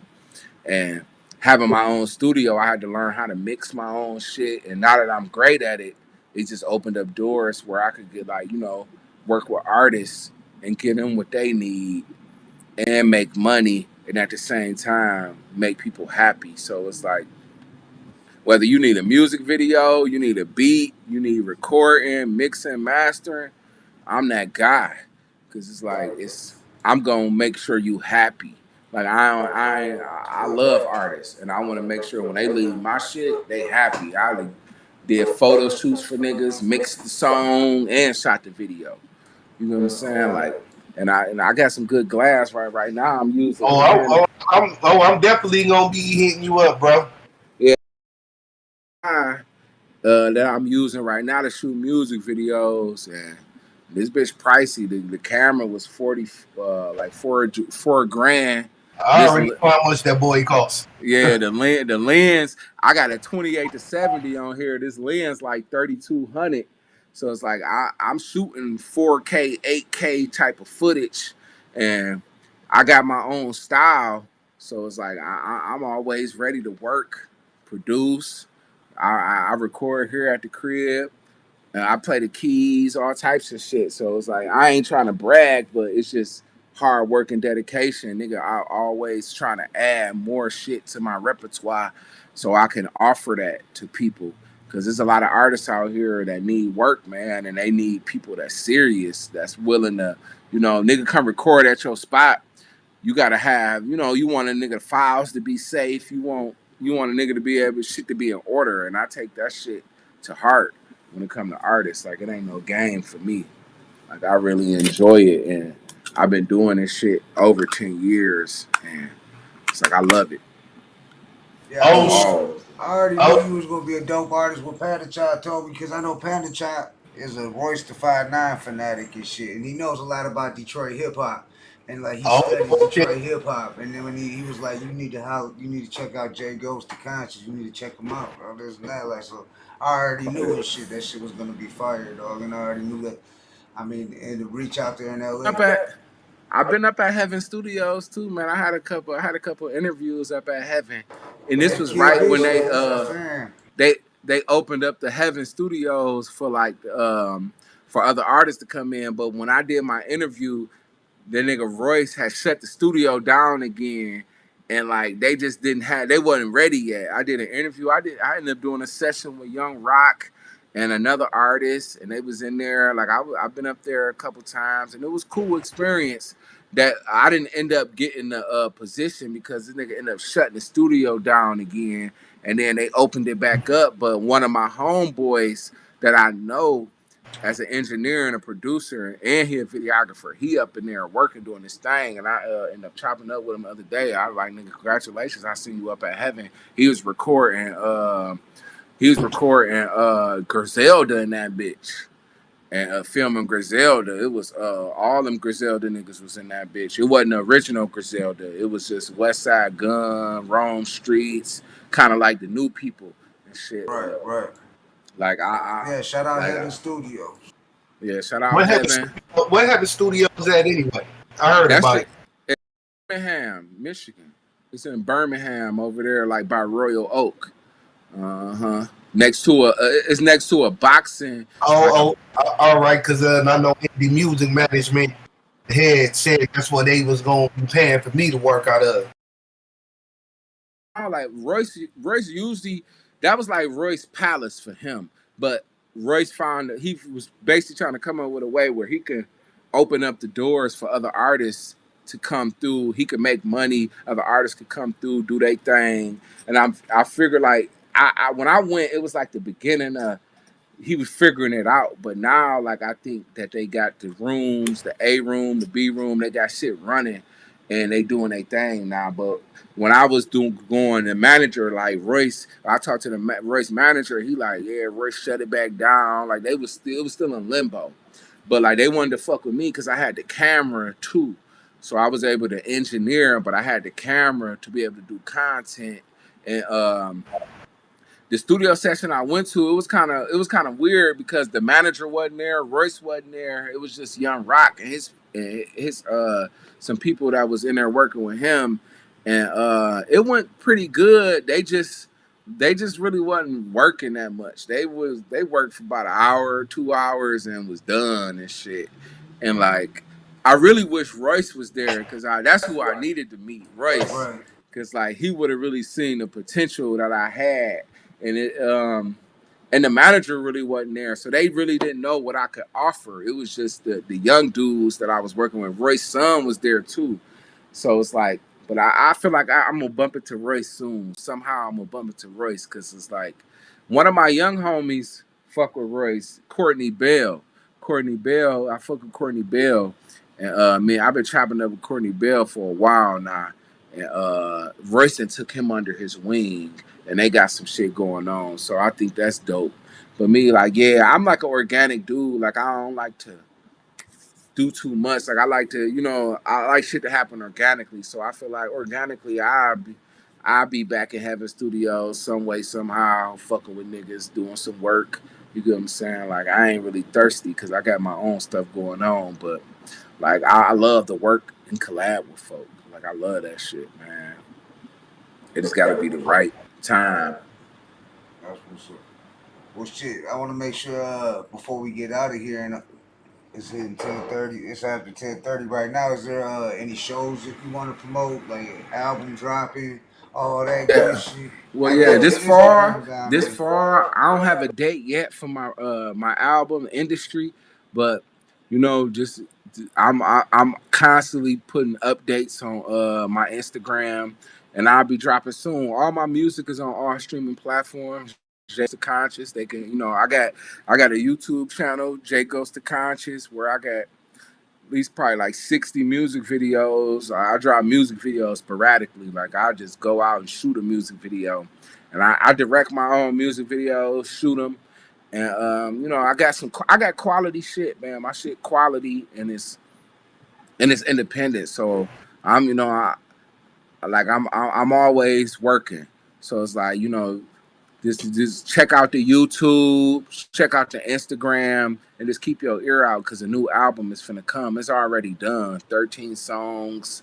I'm just working on my my merch. I'm getting all my merch right because when I drop the album, I want to have all my channels right. So yeah, it's coming this fall for sure. And then I'm producing the album for my boy Knowledge, Nolaj, And Knowledge is a dope artist, dope rapper from Detroit. Nigga, nice, super nice. And he used to live out in Cali, but I didn't fuck with him or know him when I was out in Cali too, because we was out in Cali the same time. I ended up bumping into him and fucking with him when I moved back to Detroit. But yeah, we got like 13 songs, and we just keep making records because he gonna drop sometime in the fall too. So yeah, I'm like the music is coming, man. And I got an older album I dropped called The Spook Who Set by the Studio in 2020. So that's already out on all streaming platforms. I got music videos out. And yeah, man, check that shit out, man. Conscious hip hop from Detroit, authentically me. And no, I ain't got no shows. I rarely do shows kind of right now because I just did a show not too long ago with Knowledge, but I just be looking for the right demographic, the right spots. So, the Instagram always gonna update people when I got new shows and what's going on. So, Instagram is it.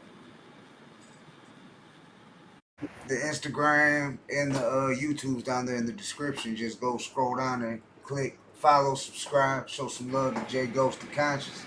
We appreciate you coming on, family.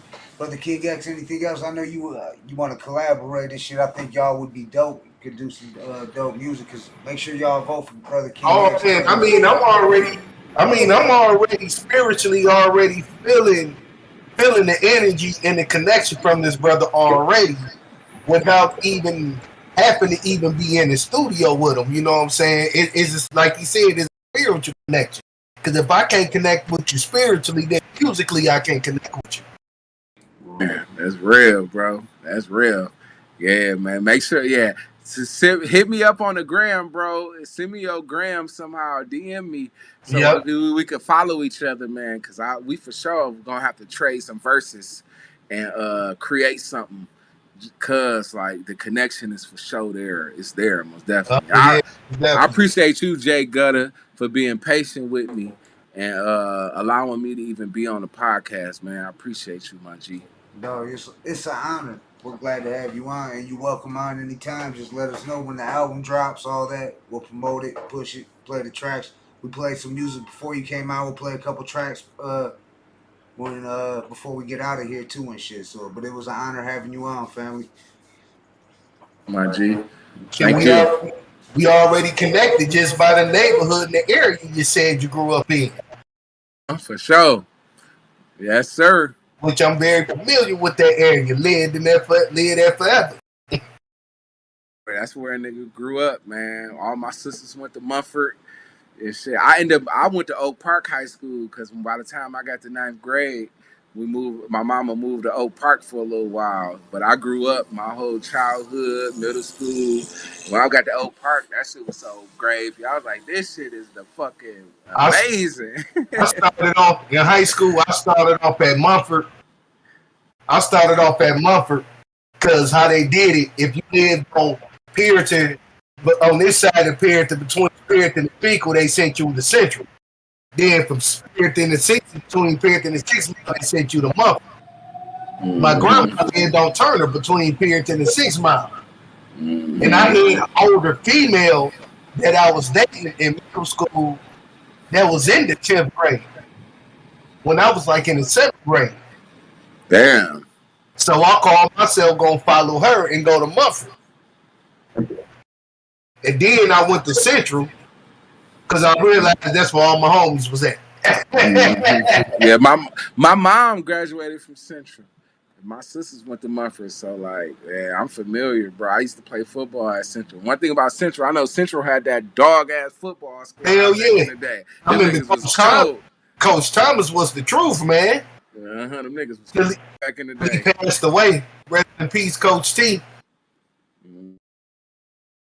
We locked in, bro. I appreciate y'all boys. We locked in, man. When the album drop, I'm gonna hit you up, Jay Gutta. We'll play the album. We'll do some more content. I should have some videos to play and some music, man. And hit me up if y'all need anything, man. Like I'm always here, man. It's love. And I'm most definitely gonna come and check your studio out, bro. For sure, bro. Yeah, come check me out. I'm on West Grand Boulevard and off the Lodge in West Grand. Oh shit. Man, I work at Mission Point nursing home on Woburn and Claremont. Okay, yeah, you close to me. Yeah, I'm right here off the line. I'm at the Boulevard, that new apartment building they built in like 2020. Yeah, I'm right next to the McDonald's. Right next to the McDonald's. That's what I was about to say. Over there Right next to the by Henry Ford Hospital. Where the tropical smoothie at? Yeah, I'm right there. And That's the place that's where I'm at. Place that keep getting me to be a manager. They send me invites on Indeed all the time. Yeah, and that's a new tropical smoothie. That bitch just came there. I went there a couple times. They pretty straight. Oh, I know it's new, man. I swear it never fails. It's like clockwork. Every time I look at Indeed, tropical smoothie, think you will be a fit for the general manager role. Shit, yeah. My wife loves tropical smoothie. She always going there. Yeah, they I like they shit. They sandwiches, you know what I'm saying? I like it. I like they shit. They food because it's different. You know what I'm saying? It ain't that. And then at McDonald's, you know what I'm saying? Yeah, it ain't the typical shit. Like it's kind it ain't typical. It's flavorful too, man. But yeah, you know what I'm saying? The drinks, you know what I'm saying? Ain't none of that process, all that process and excess sugar and all that shit. They drinks. Yeah, well, we don't need all that shit. Nah, we don't. That's why we ain't ourselves. Because of that. That shit got something to do with it, for sure. For real, that's people don't realize that the foods that you eat and what you consume it's medicine. The food is medicine. It's gonna fuel you and encourage you to act a certain way, man. Yes. If the food not right, then like you gonna be out of limbo. Right. Just think about it. They inject the farm animals with hormones to make them extra horny to reproduce fast. Now, if our kids and our youth is consuming this, what is it doing to them? Oh yeah, the information is translating through the body, and they acting it out through the. That's why the spirit is so important, because the spirit, the only thing that can trump that flesh and that acting out in the flesh. If the spirit not equipped, then the spirit can't. It can't conquer that. Yeah, it can't conquer that. So that's why the spirit got to be built up, and we got to build the spirit up, because the spirit can catch that carnal mind, that carnal activity, and be like, hold on, like I'm tripping. But yeah, that was a major jewel you just said, like because that information and the music and the food is translating through us, and we acting it out, and now we acting beastly. And we're not meant to be beasts. We men and women. Right. Just think in the about image of God. That's right. real shit. And all them growth hormones they injecting in the animals, making them over big. Why you think our kids is coming is big? And the fear that come through that. All that. That's a real shit, man. Facts. Yes, man. sir. Yes, sir, man. We could me and bro can keep going this shit. Sound like y'all can start a podcast together and shit. Hey, I'm with it if he with it. We'll keep going this shit, man. We gotta let Jay Gutta go. But if he down to start a podcast together, I'm with it. You know what I'm saying? Yeah, but podcast it was an honor world. having you on here, Jay Ghost. Most definitely, everybody check him out. The links are in the description. Instagram, YouTube, all major platforms. 60 music videos out. Check them out. Yeah. Appreciate y'all. Much love, family. And we're going to play a couple videos before we get out of here, too. So, appreciate you coming on, Jay Ghost. Appreciate y'all, man. I'm Much out of love. here, man. God bless y'all. Man, bless you too, brother. Peace. Much love, brother. On the Hood Smokers Podcast, 212, y'all. Much love, family. And that was Jay Ghost. Let's go. On the Hood Smokers Podcast. So I see you and Jay Ghost was really clicking, Brother King X. Yeah. Y'all probably gonna have some music working on real soon and shit. I'm guessing. Oh, it's gonna end up happening. Hey, if it's meant to be, it's happening. You can't stop what God has in line. Right. Well, I'm gonna go ahead and play. Let's see what we haven't played yet, because I don't want to play one. We already played a couple. We played videos.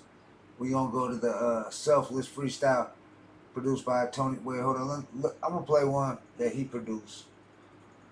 We gonna play one that he produced.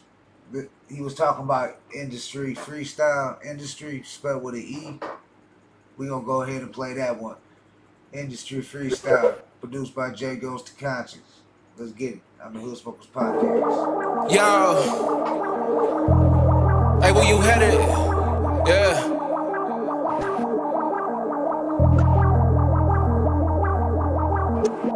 Peace to all the guys that's living, and all the brothers that died and went into the prison. A little baby's born for every homicide victim. Inside every gunman is a mental ill condition. We speak for the fatherless and poverty-stricken, while rappers lead the lost to the fiery kitchen. They sign deals to get paid off commission. You can't be bought when your spirit is lifted. When you floss, it shows a low self-esteem of you niggas. It's like the weakest man wanna be famous. Deals with devils while we just hang with guardian angels. Begging for opportunities is not a part of my gangster, a part of me ancient. Could've partied with Masons, instead I built my pyramids outside of the matrix. I'm the best nigga on top of the game, but inside of the basement, look the A&Rs in they eye, I can tell that they ain't shit. Face it, this game dumb, you gotta destroy your community to get a major run. It's no label, tell the labels run, cause I got a gun. And for you drug dealers and thug niggas in the slums, we not impressed. Before you press me, you gon' get shot to death. You niggas cursed and I'm blessed. For every potion you mix, you leave a person hopeless after the fix. Your mad capacity gotta be rigged. Niggas chasing rap but barely take care of their kids.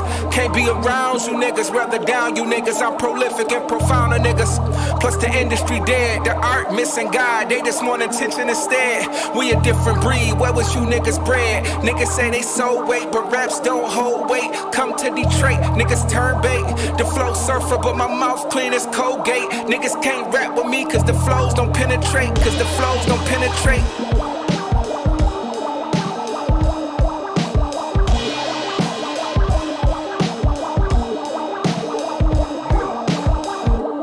J Goes to Concious. You know what I think we need to play? We need to play Brother King X, the track that we promoted. Since we promoted it at the top, and I just went on there, dog, and it was at number 2. So y'all need to get up there and vote right now. It's pinned at the top of the live chat. So if you're watching this on the replay, just go to the live chat. Look at it. It's pinned at the top. Brother King S, are you there? Hold up. I forgot the name of the track. Take it. Let's go. Take it. Brother King X on the Hood Smokers Podcast.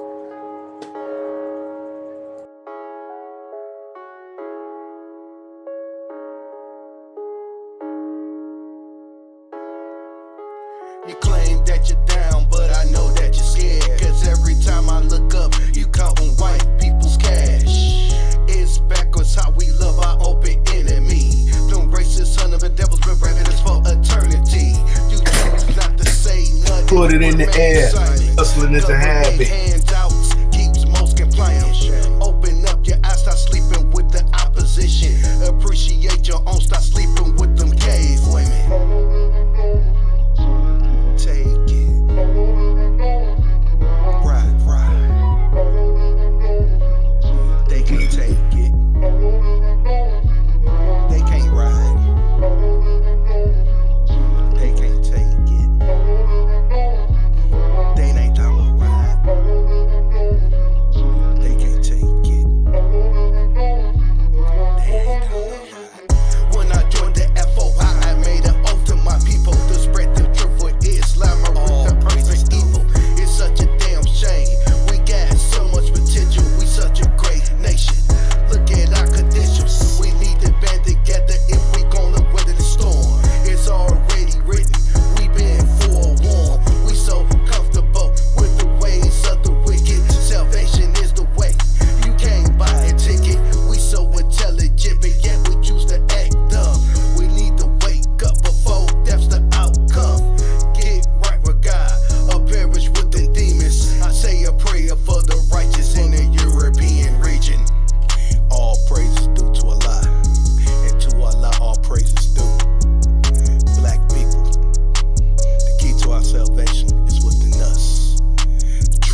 Gangs, take it.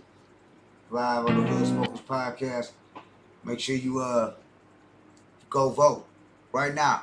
Right now, y'all, go click on that link that's pinned to the top of the chat. Brother King X, know what it is. Got to get him back to first. What free show? Damn, I didn't mean to pull that up, but it came up. Blatonio Todd was supposed to be on here with us when I pulled this up, but it's out there now. So it's a meme. It says free show, August 32nd, 2023. Talib Kweli at 7 p.m. at the Bullfrog.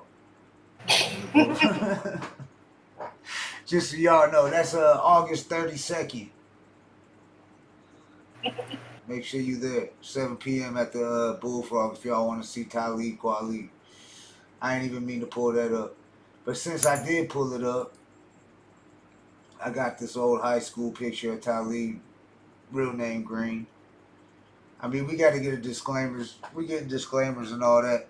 We are not journalists. We MCs that got a podcast, you know what I'm saying? So take it how it is. This rap, this hip hop. But it just happened to be, it's funny that he posted this picture of him and Fat Joe.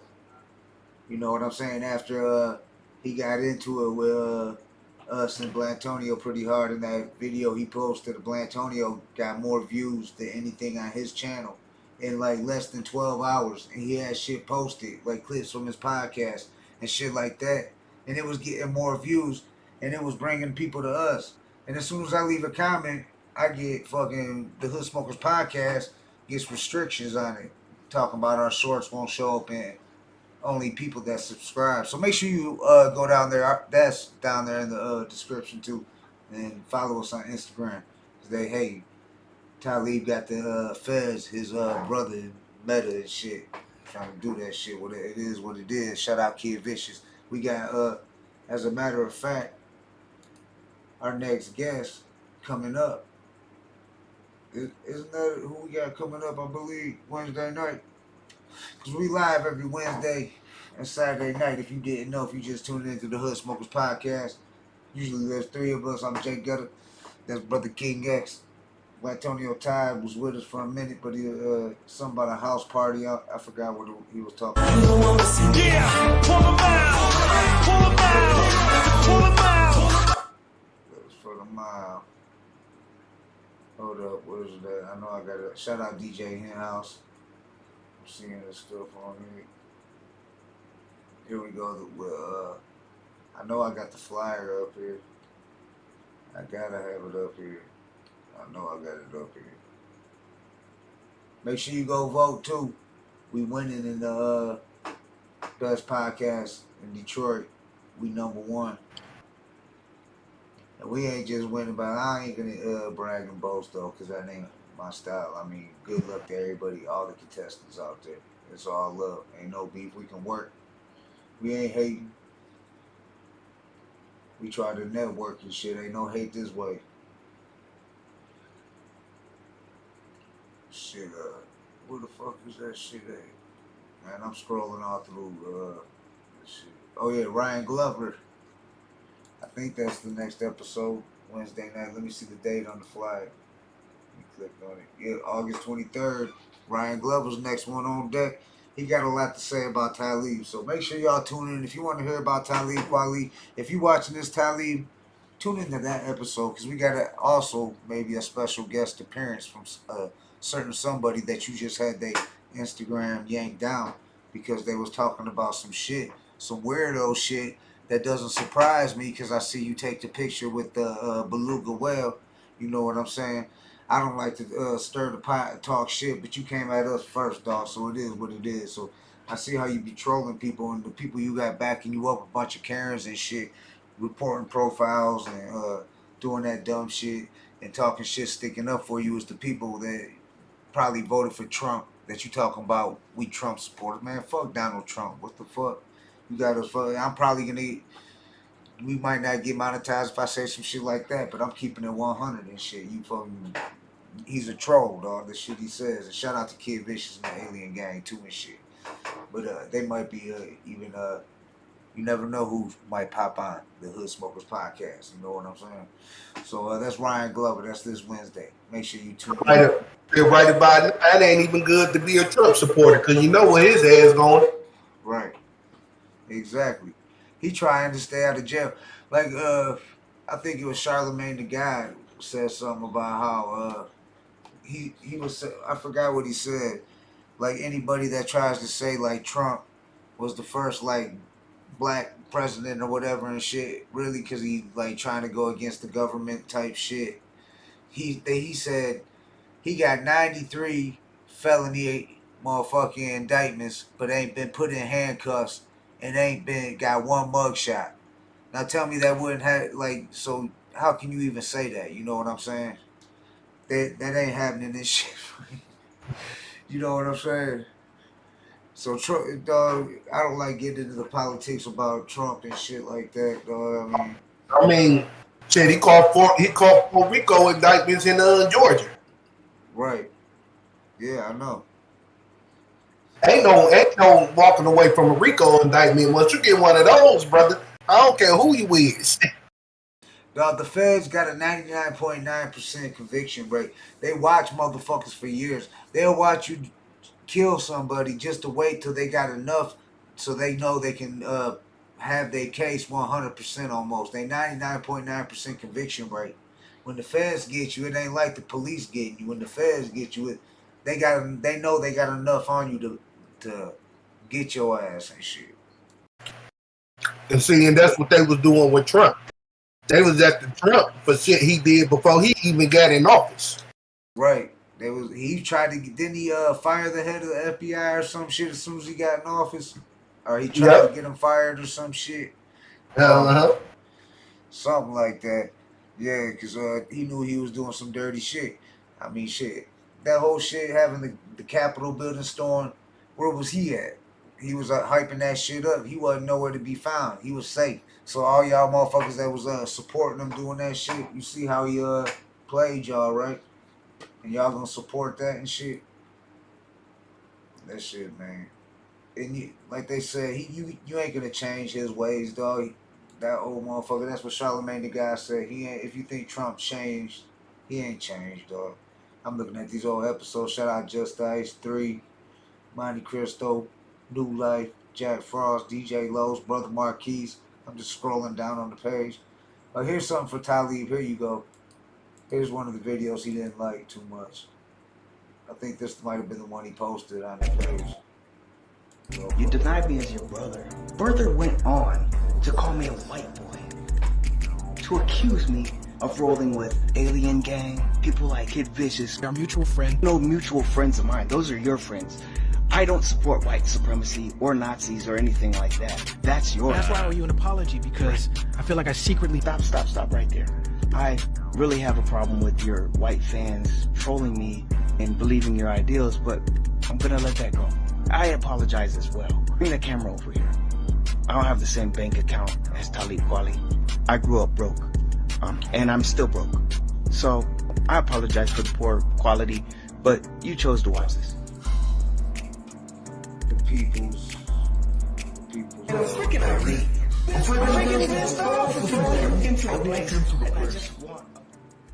Talib. I think he ain't coming at us the same way he going at like Wrath of God and shit like that, because he knows.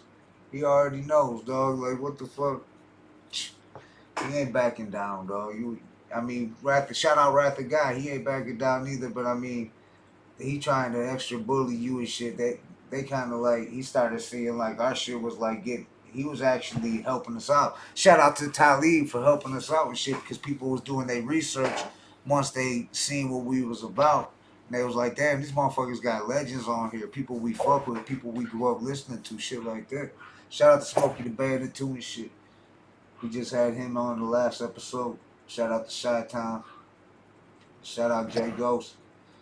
And here's the link again. Brother King X, go vote. That's it on the round table, but it's pinned to the top. It's that easy, man. Just go click on it. It's all love. Shout out to J Ghost. Shout out to everybody that tuned in. Shout out to Christopher Jordan. Shout out to D Cochran, Wicked Solitude. Shout out to whoever's watching this right now. If you ain't saying nothing, shout out to Talib Kweli for helping boost our shit and getting us more views. You know what I'm saying? Appreciate that, homie. You know what I'm saying? We got some funny shit to talk about about you and shit that I know you don't like. You don't want us to talk about it. You mad if we gonna talk about it? You gonna be mad. But vote for us. You see, we win in it. Oh yeah, vote for Monte Cristo for best producer and shit. Vote for Mr. Go-To for best actor. We trying to be flooded in that bitch at the Detroit Awards. So go on there, check them out. Vote. It's pinned at the top of my page if you know me on Facebook, and it's on the Hood Smokers Podcast if you scroll down. Same thing with the link with Brother King X. You know, gotta give a shout out to Double XL magazine. Yeah, shout out Double XL. Brother King X is going to be in the next issue of Double XL, so make sure you cop that shit. Check it out. Anything else you want to add? I'm trying to show them the vote. Yeah, we got 53% of the vote out of 1, 2, 3, 4, 5, 6, 7, 8 podcasts. 53% of the votes we got. So, and that was after we got took down after we was up there neck and neck with Reality Chat. Shout out to Chris Whitfield too. We ain't hating, dog. You know what I'm saying? We gonna work, brother. Yeah. No, ain't no hate this way and shit, dog. It's all love. But shout out to the Detroit Music Awards and shit for putting us up there and shit. You know what I'm saying? We gonna show out when we win this shit. We taking that motherfucking #1 spot. But anything you want to say, Brother King X, before we get out of here? Nope, pretty much said it all. We'll see y'all Wednesday. Make sure you follow us. Make sure you follow Brother King X on all major platforms.